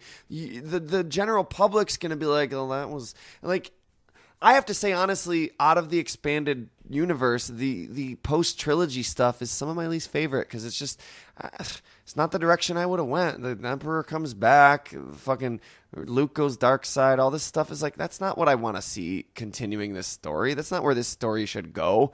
Let's not undo the ending of the last trilogy, guys. Come on. The fuck is the point? Right. What is this, like the next episode of Fairly Odd Parents? You don't have to reset the status quo, guys. Like, I get what you're saying. Yeah, they weren't going to do that, and there was no way for Disney. Disney was never going to do that. It wouldn't have been successful. You wouldn't in any metric. But yeah, Luke. That's what we were talking about. Luke. I'm sorry, dude. We were. I mean, you're now going.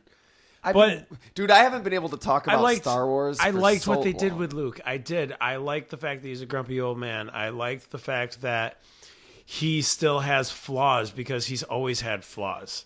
I loved it. I loved it in every way. Mark Hamill's performance was phenomenal. It felt like Luke again. This was the quintessential, and I don't care. Tell me. Go ahead. Tell me about how Mark Hamill said that it wasn't how he viewed Luke Skywalker being, but don't ignore the fact that he came back also and said he was wrong, and that was what he had felt before he had seen the finished production that Rian Johnson made. Yeah. You got to think. Again, me and you make stuff, Craig. When I sit here and edit like a radio play we're putting together, I hate it. Not because I think I'm a bad writer, but because I've heard it a million times. When you're making a movie and you're performing the act, like the scenes, and like you're in the middle of it, like you don't get to step back and see the movie. Like, you know what I mean? Like that's an entirely different. I can't even listen to the radio plays after and know whether they're good. I got to ask someone else. Like, did this just suck? If I make a song, I don't know if that song's good or sucks until I come back a week later. I'm like, oh wow, I made that song and it's terrible. You had to put it away for a little bit. Yeah, because you're too close. You have to step back for a minute. It's close, man. No, Back but for off. real, you're too close to see an elephant. You know, like the elephant's too big. You got to step back before you can really get it in your sights. But Luke. Phenomenal. Are you talking about like an elephant on television or an elephant up front? Because I think if I was in front of an elephant, I would know I was in front of an elephant. No, the idea is if you stand too close to an elephant, you can't see that it's an elephant. You can just see I know. Texture of its skin. I'm just playing around because I think there could use many different examples that are better than an elephant. That's no moon. Yeah, there you go. Okay, even better. It's an elephant. You had... We're just too close to tell. Oh, okay. Well, I can see my point, and it turns out that Death Star was actually an elephant. Now, as I was saying, Han, I know you have drugs in this place. So, look, Luke's downstairs. Just tell me where they are. Chewie, where are the fucking drugs? Oh, yeah, man. You gonna get ready? I wish I could do Chewie, but I can't. Oh, Chewie, come on. Chewie, baby, I'm gonna get you so high, you're gonna be like you're on the forest moon of Endor. Chewie, you can't tell every woman I bring on the ship where the fucking drugs are. I don't care if you like her hair. There's more to women than their hair, Chewie.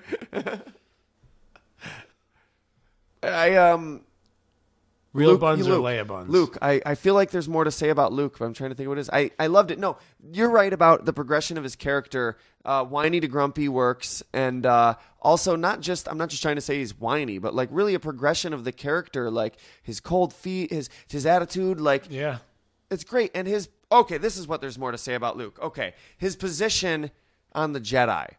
Thank you, because that's been my position on the Jedi for so long, and I'm so glad that it's like a canon position because... And even Yoda came back, man, and was hold like... on, hold on. That's not what you're talking about? We'll get to it. Sorry, because we'll get to it. Favorite part of the movie was Yoda. But I got so much to say. It was a puppet! I love it. But Luke and the Jedi... So the Jedi... Everyone was like, oh, Anakin was the prophecy said you were going to bring balance to the Force. Yeah, he did.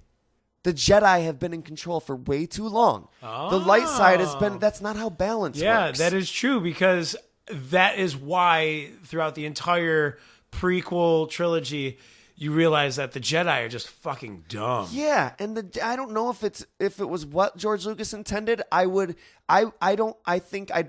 put it past him to be that smart and clever and like to work those details in that, like, no, I was intending you to actually think about it and realize that the Jedi fucked up and that Anakin was restoring balance to the Force. But I also wouldn't put it past him to just be kind of incompetent in his filmmaking and not realize that, like, by making this film the way he did, he actually made, what I mean? Right, yeah. Because I think he did, I think he had fucked up Yoda in the prequels. We'll talk about that in a minute. And I think that's because he, fucked it up and it wasn't intentional, But so as far as the Jedi, the way Luke's like, yeah, the Jedi fucked up, like, and honestly, good, bad side of the Force, like, going from like an Eastern mysticism like side to this, like which is Taoism and Buddhism inspired. Yeah. All the mysticism in the Force and Star Wars is what inspired George Lucas. Like, it's not about like, I'm so sick of movies that are like, good will always triumph over evil. Fuck you. I like if this is about a balance in the Force, thank you, Luke, for being the Jedi that finally fucking taught me about balance from a reasonable perspective. Would that be in this movie? Yeah. Thank you. I'm glad it was Luke, too. That's the main character of Star Wars, so thank you. So I true love balance it. is just like there. So are we talking about the fact that there are no more Jedi? Like, got rid of all the texts? No, but the fact that he was just criticizing the Jedi, the fact that now criticizing the Jedi is canon almost because fucking Luke did it. If one of the best Jedi to ever live is like, dude, fuck the Jedi. That's good. I like that. Yeah, no, I loved it, and I loved. There's no more. I like the fact that it's real. Even with this, is where Benicio Del Toro comes into play too. Is when he was showing that it's not just good and bad. There is so much gray in between. Yeah, the people that sold weapons to the First Order also sold weapons. That shit to the don't rebellion. exist. And I know Luke that doesn't exist in movies. No, I'm saying good and bad doesn't exist in the real world. Oh, yeah. And it's good to have movies that are reflecting that because that's not the way the real world works. Like, I'm not saying good and bad don't exist. Do whatever you want. We'll do a podcast about Buddhism again. I thought you were going to say anarchy. What I'm saying is, like, it's great to have that expressed in this. And then also, there's three ways that, like, express this kind of moral. Like, also there's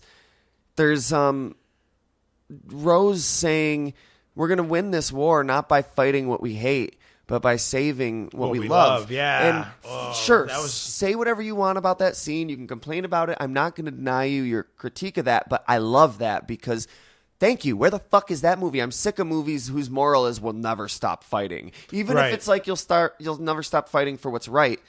Awesome. But still, thank you for giving me a movie that isn't about fighting. That's what Superman is really about. That's great. Yes. Give me a Superman movie like that's about that. I saw was it Grant Morrison that wrote the Superman comic when he's on the rooftop convincing the girl not to jump off and kill herself? Yeah, we need to see more of that. Like, there's something Marvel could learn from, even though you're doing great. Put more scenes where your superheroes help someone without punching anybody. Like, that's great.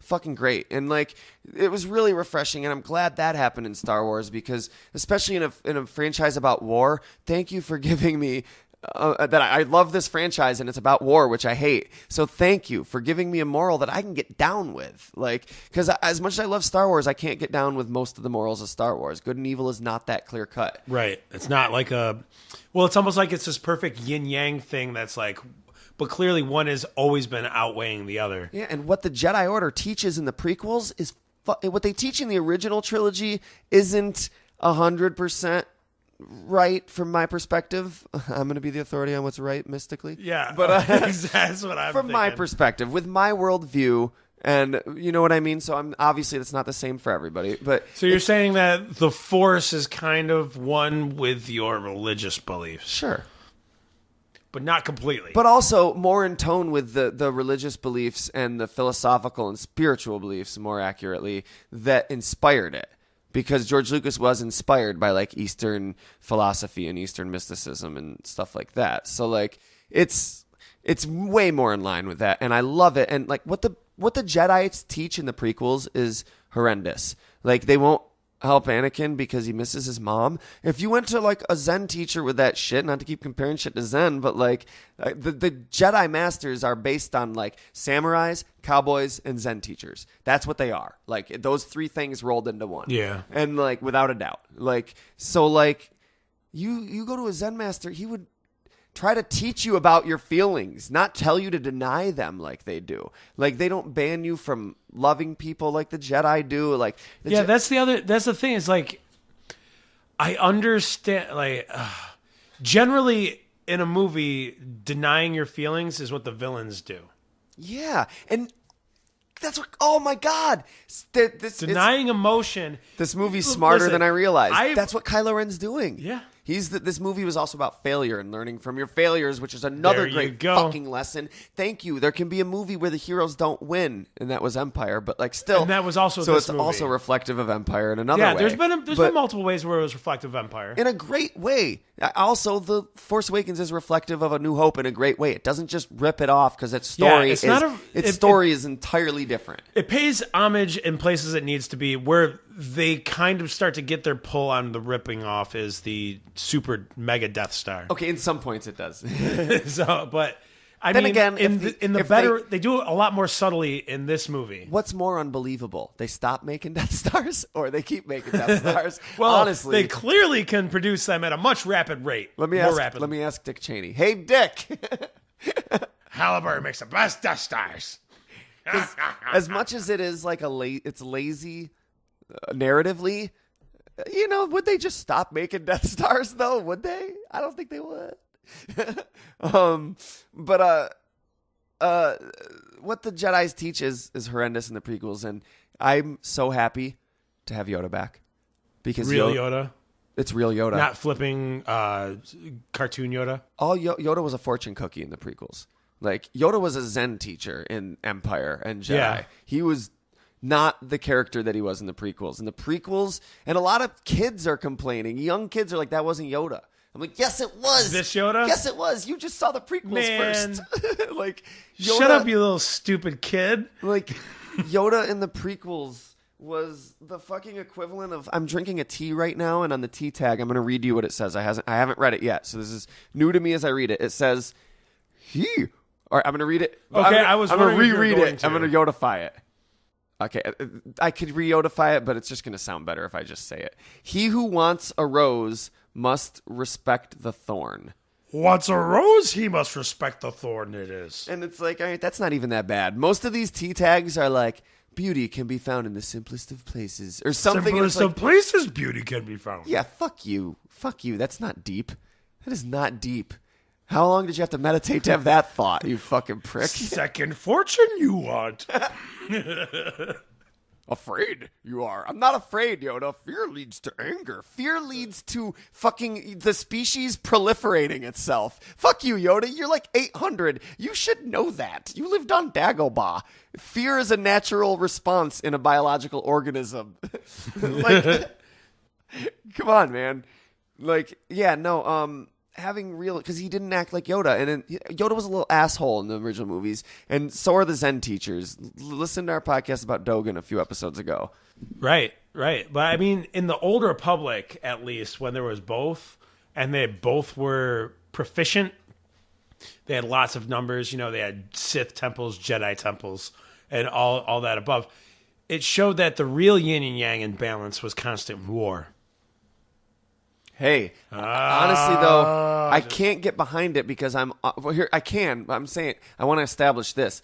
I am a human, and I believe that as humans, it's our responsibility, kind of, to do. I don't believe. I'm saying it kind of is our responsibility because, like, responsibility. Who's the real animal? Responsibility isn't something that exists or doesn't exist. It's just like, hey, it's responsibility. It's there because we say it's there. That's it. So, like, it's our responsibility to like progress our society and try to. The whole point is to try not to like hurt as much as we can. You know what I mean? Like, but at the same time, But that's not the way things generally go. in nature. Look at, if you zoomed in on your body, it would look like constant war all day, every day. There's wars going on in your body all day, God. every day. There's little organisms fighting each other nonstop. Heartburn. And what does that equate to? Daily. When you're healthy, it equates to a healthy, If happy you or a human. loved one are suffering from mesothelioma. So, like, we can't see the big picture. For all we know, all these wars going on and all this human drama is actually contributing to something great in the future. Who knows? Like, for example, Donald Trump is shitty, but him getting elected might be contribute to Wake-up call. us getting our acts together and teaming the fuck up and making a better society. Let's Fingers do crossed, it. guys. Fingers crossed. Fingers crossed. Real big on that. Learning experiences. Fingers Let's crossed, go. bigly. I'm just glad it's not an actual button. So Yoda was my favorite part of the movie. It was great when Luke's like, I'm gonna do it, Yoda. I'm gonna burn it all down, and Yoda's like, all right, waiting I am. I'm gonna do it. That torch is burning. Pass it, you must. Puff, puff, pass, Luke. Just hold on. I'm not ready yet. I was going to. You camp on that torch more than you camp on the Dutch you do. Well, it's This is- mostly this my is not weed. Yoda. Snoop Yoda I am. Name I have It was changed. a pass, a Yoda Fucks 2. I do not give. Yeah, no, I love the fact that Yoda was just like, yeah, do it.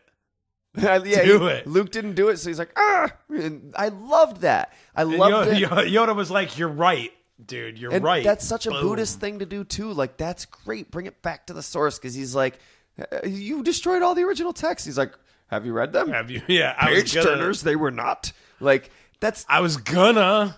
I've read like half of them. Fuck, you have to tell me how the last one ends. It's not like I got much else to do on this island. I love that, and that page turners, they were not like, that's totally something out of a Dogen, like Dogen would say. Dogen would straight be like, yeah, he'll burn a text when the student will say he's gonna burn it, and Dogen will be like, all right, you're not gonna do it, I'll do it. And he's like, what are you doing, master? And he's like, have you read them? They weren't all that good. Well, I gotta ask, do you or do you not? I think it's kind of poetic too that the first time we see Luke and the last time we see Luke alive are both like in front of the setting double sun. Oh, From both A New Hope in the beginning when you first see him, he's right. looking at that, and then it's the double sunset when he finally goes into the Force. oh yeah, and people complained about the astral projection, force powers, and this force skyping. I'm All okay right. with that. Well, you stuff. don't know what the Force is like. The force skyping bugged me a little bit because, like, all right, they were setting me up to think it was Rey and Kylo were brother and sister. We're having a connection. Well, because they Yeah. clearly went out of their way to be like, look, it happened with Luke and Leia. They're the only other characters this happened with. They must be brother and sister. Psych, I got you. No. Which is like, take a few more years to write your fucking movie because They could still be brother and sister, but they probably aren't Regardless, because I- why would they keep one Well, and not the other? What I'm saying, I'm glad they're not because I don't want them to be. I was like, Right. oh, that's where you're going with this. That's a little disappointing. But then when they weren't, it's like, okay, guys, you were showing the strings too much because you just, by showing Luke and Leia do it, that was so obviously a red herring. Your red herrings can't be that red. Does that make sense? Like, They were painted red instead of just being called red. a red herring is something you put in to throw Yeah. people off. You have to, that was too obvious so that when it's not, Yeah, it's it like, was so okay, obvious that they painted it red. the only reason that happened was to make us think that they were brother and sister. Like, you need your red herrings to make sense afterwards. You're like, oh, and the reason it happened with Luke and Leia was because of this or something, you know? Take a few more years to write your movie and sort that shit the fuck out. Like, Yeah, come well, on. I think they still have an opportunity. I mean, Kylo said they're just drunk parents, but Kylo Right. isn't a truthful person. He's like, dude, wait for episode 9. I'm like, all right, fair. He's like, because she was like, well, my parent, he was just trying to break her down mentally. Just he like- could have easily been lying to her. And just like with the argument with the Emperor, I'm like, all right, fair. But then at the same time, people left Empire feeling satisfied, didn't they? No, They were not mixed. a lot of people. They were very Yeah, mixed. it did They end weren't on- feeling satisfied until years later. No, you're right. Actually, no, it did end on a cliffhanger. Yeah, you're right. Trilogies do that, don't they? They start their Yeah. first one self-contained in case they don't get that trilogy. Why do you think the spider scene was in the end of the second movie instead of the beginning of the third movie in Lord of the Rings? I don't watch Harry Potter. I said Lord of the Rings. And you're missing out. Just saying, Harry Potter pretty cool. All right.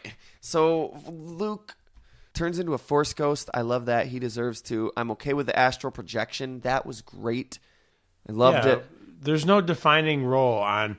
Also, you can see that people have specific force powers. And I'm okay with astral Clearly. projection. Astral projection. That is such a force thing. Yeah, more than electricity coming out your fingers, if you Yeah. ask me. More than poisoning the air around you. Is that something they do? In the video games, you can Yeah. Oh, God. inflict horror. That's the thing we know that they can do. It's the midichlorians. All right, well, we haven't talked about Rey at all, or really Kylo Ren.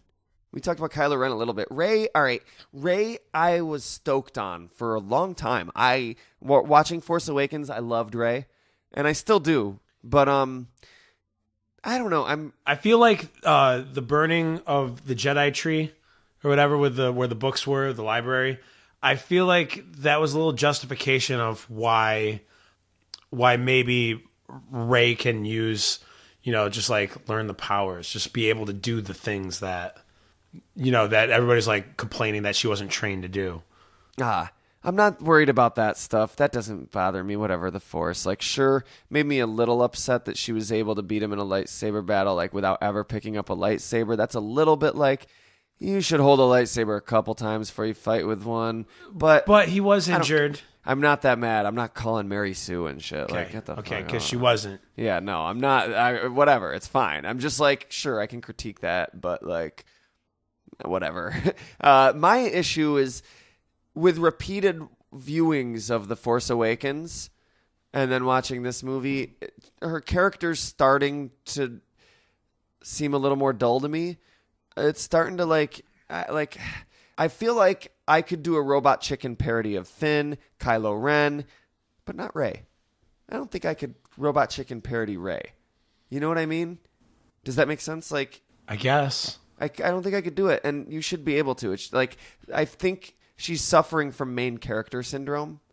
I want to give him the benefit of the doubt and say, because she's not suffering from female character syndrome. She's not. Like, Disney has taken pains to make sure she's not. She's slightly more of a blank slate than the others. Yeah, and that's the main character syndrome, like Ash Ketchum and, everybody, Luke Skywalker in the original trilogy. But he had more of a personality than her. I don't think I could parody her as well. And I think you should be able to. Sort of like in Always Sunny, like, what's her name? Is it Kristen that plays, whoever plays Dee, like, demanded that the scripts be rewritten because she's like, my character's not funny. My character needs to be an asshole and funny, just like your characters. I'm not going to play you're just like a girl that's there and gets shit on. They almost wrote her to be basically Penny, like... Oh, snap, because, I don't actually watch Big Bang. I just know it sucks. I mean, like, screw it. So I'm assuming I've seen enough to know it's... Blah. Yeah. I know it sucks and I know it's misogynist, and I've seen enough to just assume she's just the girl character. But no, I still do love Rey, but with repeated viewing, she's becoming a little more dull to me, and I hope they can save it a little more. I'm not totally panning the character. I'm just, like I said, clearly I have a lot to say, and I talk at length about Star Wars. In that case, I'm done. She didn't do much. There wasn't much in this movie. What happened? Okay, this movie kind of just feels like the placeholder between 7 and 9. Everything that happened was just like how people... Just kind of tying them together. People complained that the opening crawl, that didn't really tell us anything. Because there wasn't much going on. It was just like, yeah, we knew that happened in between these movies. We knew that would happen in between these movies.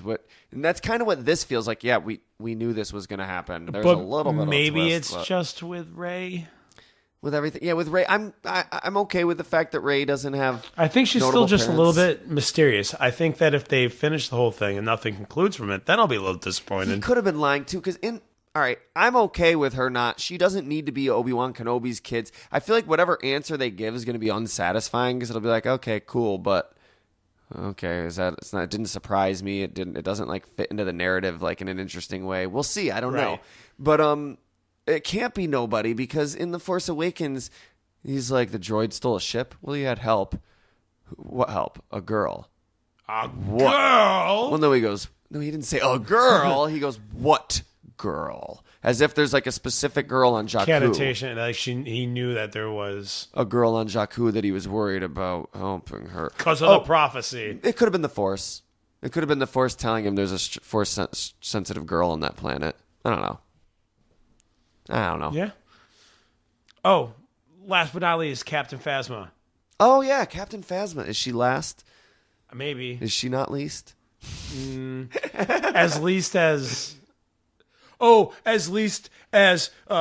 Fett in the earlier prequels. Yeah, original trilogy. Obviously, the new Boba Fett. She should have either died in Force Awakens or not died in Force Awakens. That's my, like, what the fuck was the... She was just kind of there in Force Awakens. And then in this one, she at least got an actual battle. She got more than Boba Fett got. Sure. Yeah, you're right. And she still was kind of there, but I'm okay with that. She was like the Boba Fett. She's a side-ass character. Yeah, Star Wars needs its toys that aren't... You want to know more about Captain Phasma? Read the fucking comic book. She's a little more... She has her own title. Read her comic book. Yeah, she's a... Read her comic book. she's a little more than just like the Hammerhead in Mos Eisley Cantina, you know? Yeah. But so she's more than that, but still just a toy, and that's fine. I'm okay with that. Maybe if you read the comic book, you would know more about what the First Order is. But no, Craig, I'm sorry. That's not fair. Okay. Fuck you. I shouldn't have to read a comic book to enjoy a movie.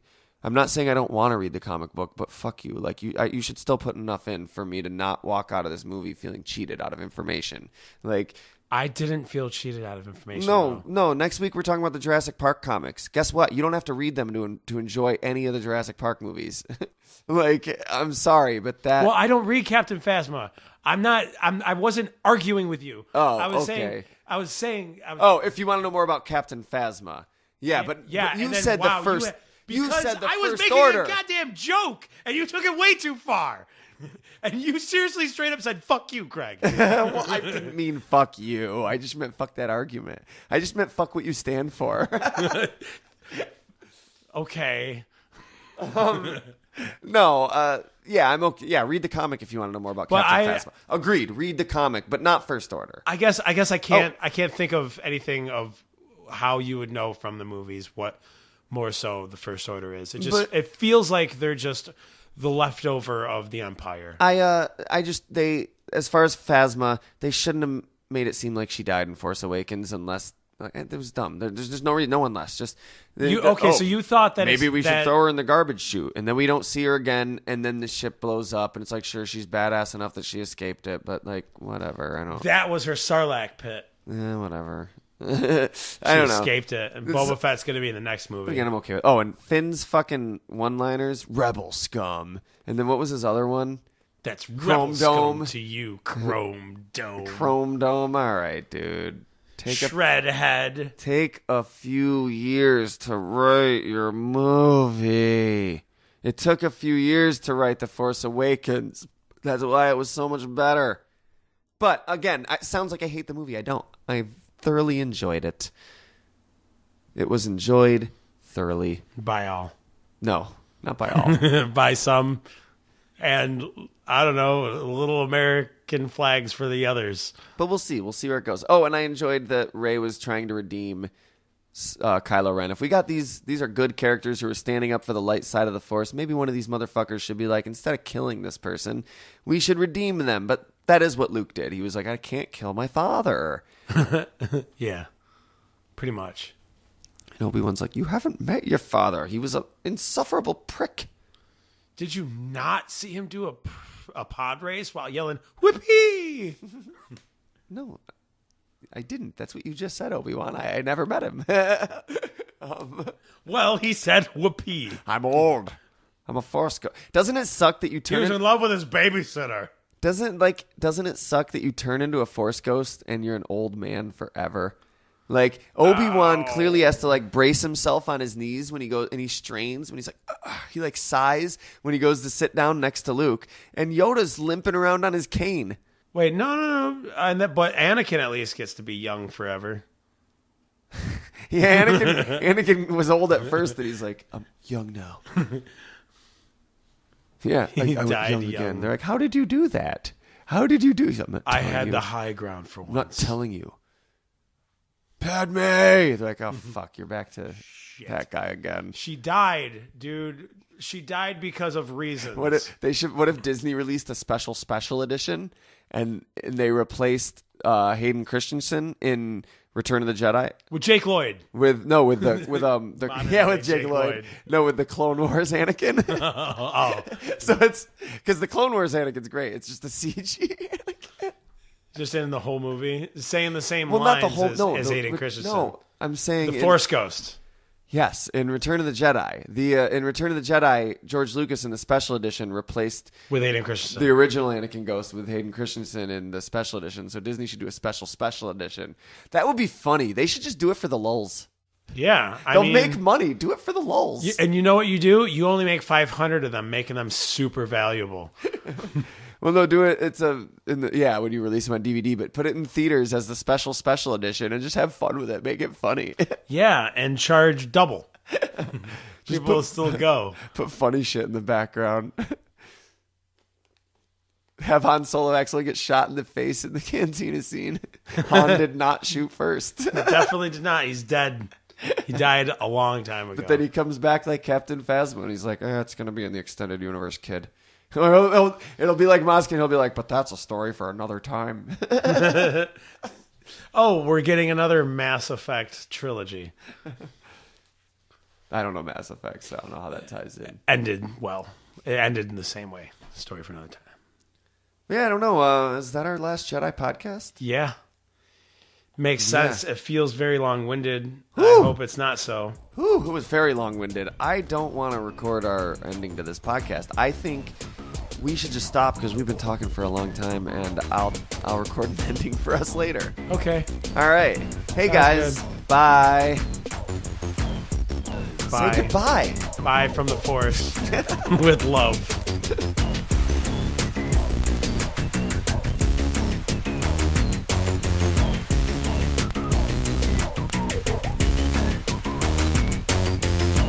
All right, well, that was our episode about Star Wars Episode 8, The Last Jedi. Why don't you tell us what you thought, both of the episode and the episode? I'd love to hear it.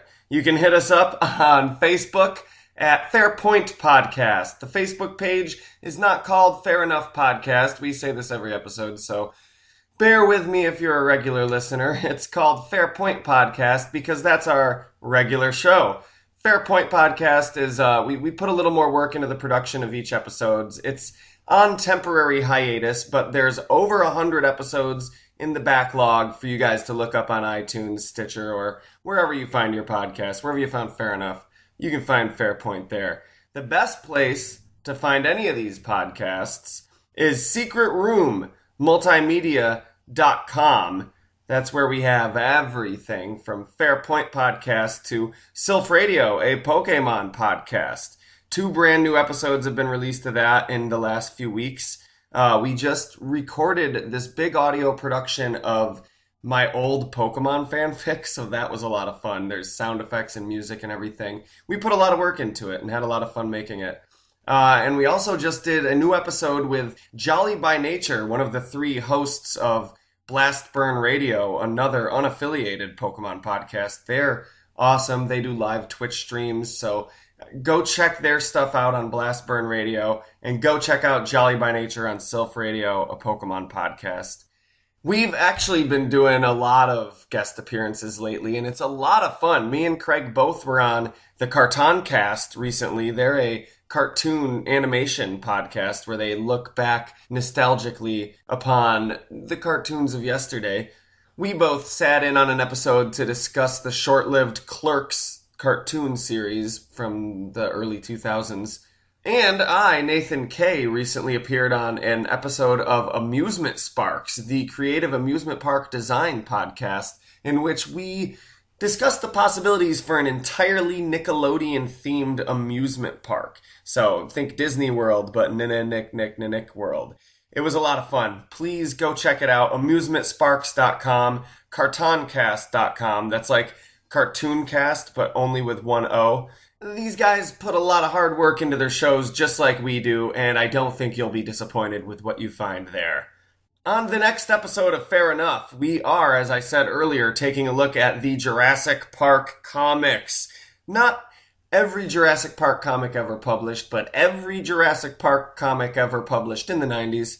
But in a nutshell, we're covering the Topps Comics series of Jurassic Park comic books, which were published in the wake of the first movie and serve as sort of the first official sequel to Jurassic Park before The Lost World was ever written, and I think before The Chaos Continues, the Super Nintendo game. Okay, I'm getting way too Jurassic Park nerdy. We'll save that for the next episode. It's going to take about 3 episodes to cover all the comics we want to cover, and it brings me great pleasure to say that we're building up towards a really fucking cool surprise. A surprise 20 years in the waiting for yours truly. I did manage to get my hands on some interesting pieces of Jurassic Park ephemera, which, to my knowledge, no other Jurassic Park fan has ever laid eyes on before. So this should be really exciting. In closing, please, if you're listening on iTunes, shoot us a 5-star rating, shoot us a review if you think we deserved it. Don't give us a lower star rating just because you disagreed with our opinions of the movie. No, seriously though, it helps a lot. We really can't express our gratitude enough for our listeners and fans who have taken that extra step to like the Facebook page, subscribe to the YouTube channel, follow us on Twitter at FairPointPod. That's Fairpoint Pod, Fairpoint Pod, and we couldn't be happier with the outpouring of support that we've received from all of our fine listeners. So we want to keep doing this show, and you know how much we get paid for it? Nothing. We kind of get paid in negative dollars to do this show because it costs money in order to keep the shows up. So we really appreciate any little bit of non-monetary support you can give us. Hey, before I duck out of here, I want to throw something at you. While I was editing this podcast, an interesting query just sort of floated into my mind. I was wondering, what is preferable? A good sequel that breaks continuity or a bad sequel that doesn't? And I mean, obviously this is a very personal question. I was thinking for me personally, what would I will say with Jurassic Park, because I'm a Jurassic Park fanatic. Would I rather see a really, really well-written, well-acted, phenomenally produced with great special effects Jurassic Park movie that takes place in space with aliens and time travel that makes me just groan and feel sick to my stomach that they just broke the continuity of my favorite franchise? Guys, it's supposed to be about dinosaurs. None of this. Come on. Wow, I'm going on way too long about this. What is preferable to me? A really good movie that introduces aliens to Jurassic Park, or a pretty bad movie that leaves the continuity of Jurassic Park unharmed? And if it makes any developments with the storyline, they're good developments, even if it's a bad movie. And I think just because of how much I'm in love with Jurassic Park and I'm committed to the continuity, I would lean towards, no, I'd rather have a bad Jurassic Park than for you to ruin my continuity. But then I wonder, what about something that I like, but I'm not as committed to? The answer might be different. I might be more willing to say, no, fuck it, throw aliens in there. I'll go pay to see it if it's written well. So I don't know. I'd love to hear what you think, though. If you're listening on YouTube, please leave an answer in the comments, because this isn't just a hollow request like everyone says on YouTube. I really love talking with you guys, and if you're not listening on YouTube, as I said, you can get a hold of us on Facebook or Twitter or at our email, fairpointpodcast@yahoo.com. Search around and you'll find a way to get a hold of us. So that said, I hope you guys have enjoyed the time that we spent together, and we'll be back to talk to you again soon. From the Secret Room, that was Craig Lewis, and I am Nathan Kappesser. Have a wonderful week, and instead of fighting what you hate, save what you love. Bye, guys.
How's it going, man?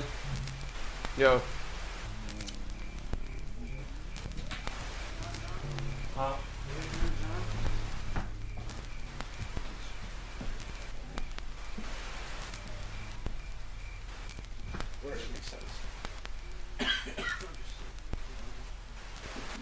He's got a nozzle and a beard. It's great.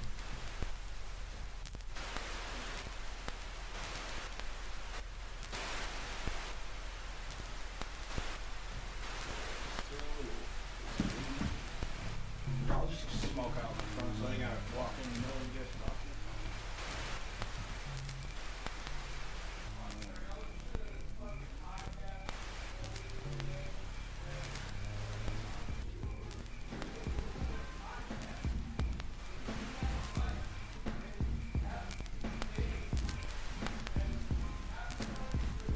You know, that reminds me of the one guy on the Curtis that's always in the room right over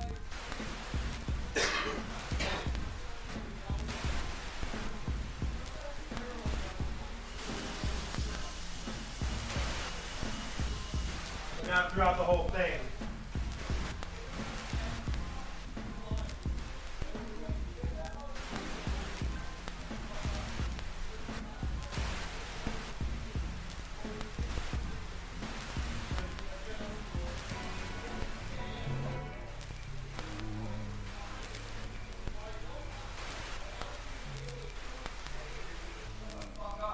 Right. It was getting really annoying.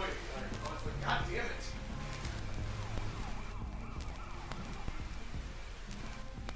That's the type of shit, like, that's the type of shit that makes me want to be like, yo, motherfucker, give that motherfucker a mic. I know. I feel like a dick. I'd be like, sorry, I just thought we made a really good podcast with Nick Foley. I'd be like, no, you did, bro, you did. Nah, I'm Like sorry. that shit. I'm sorry. You good.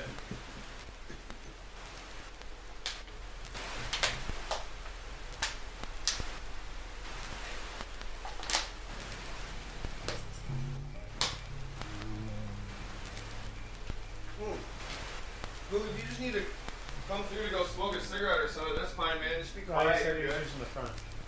Alright, yeah, if you're using the front, that's cool too. Yeah, that's better. I just meant if you really prefer back there, that's fine. You guys still recording? Yeah. I'm about to go for a little bit. I'll be back. Alright, man. Waiting on my ride.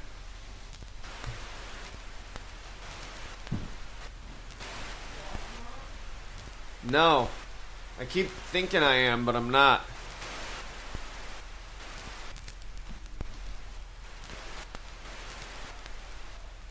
Two. Well, I gotta be there at 2. Mm-hmm.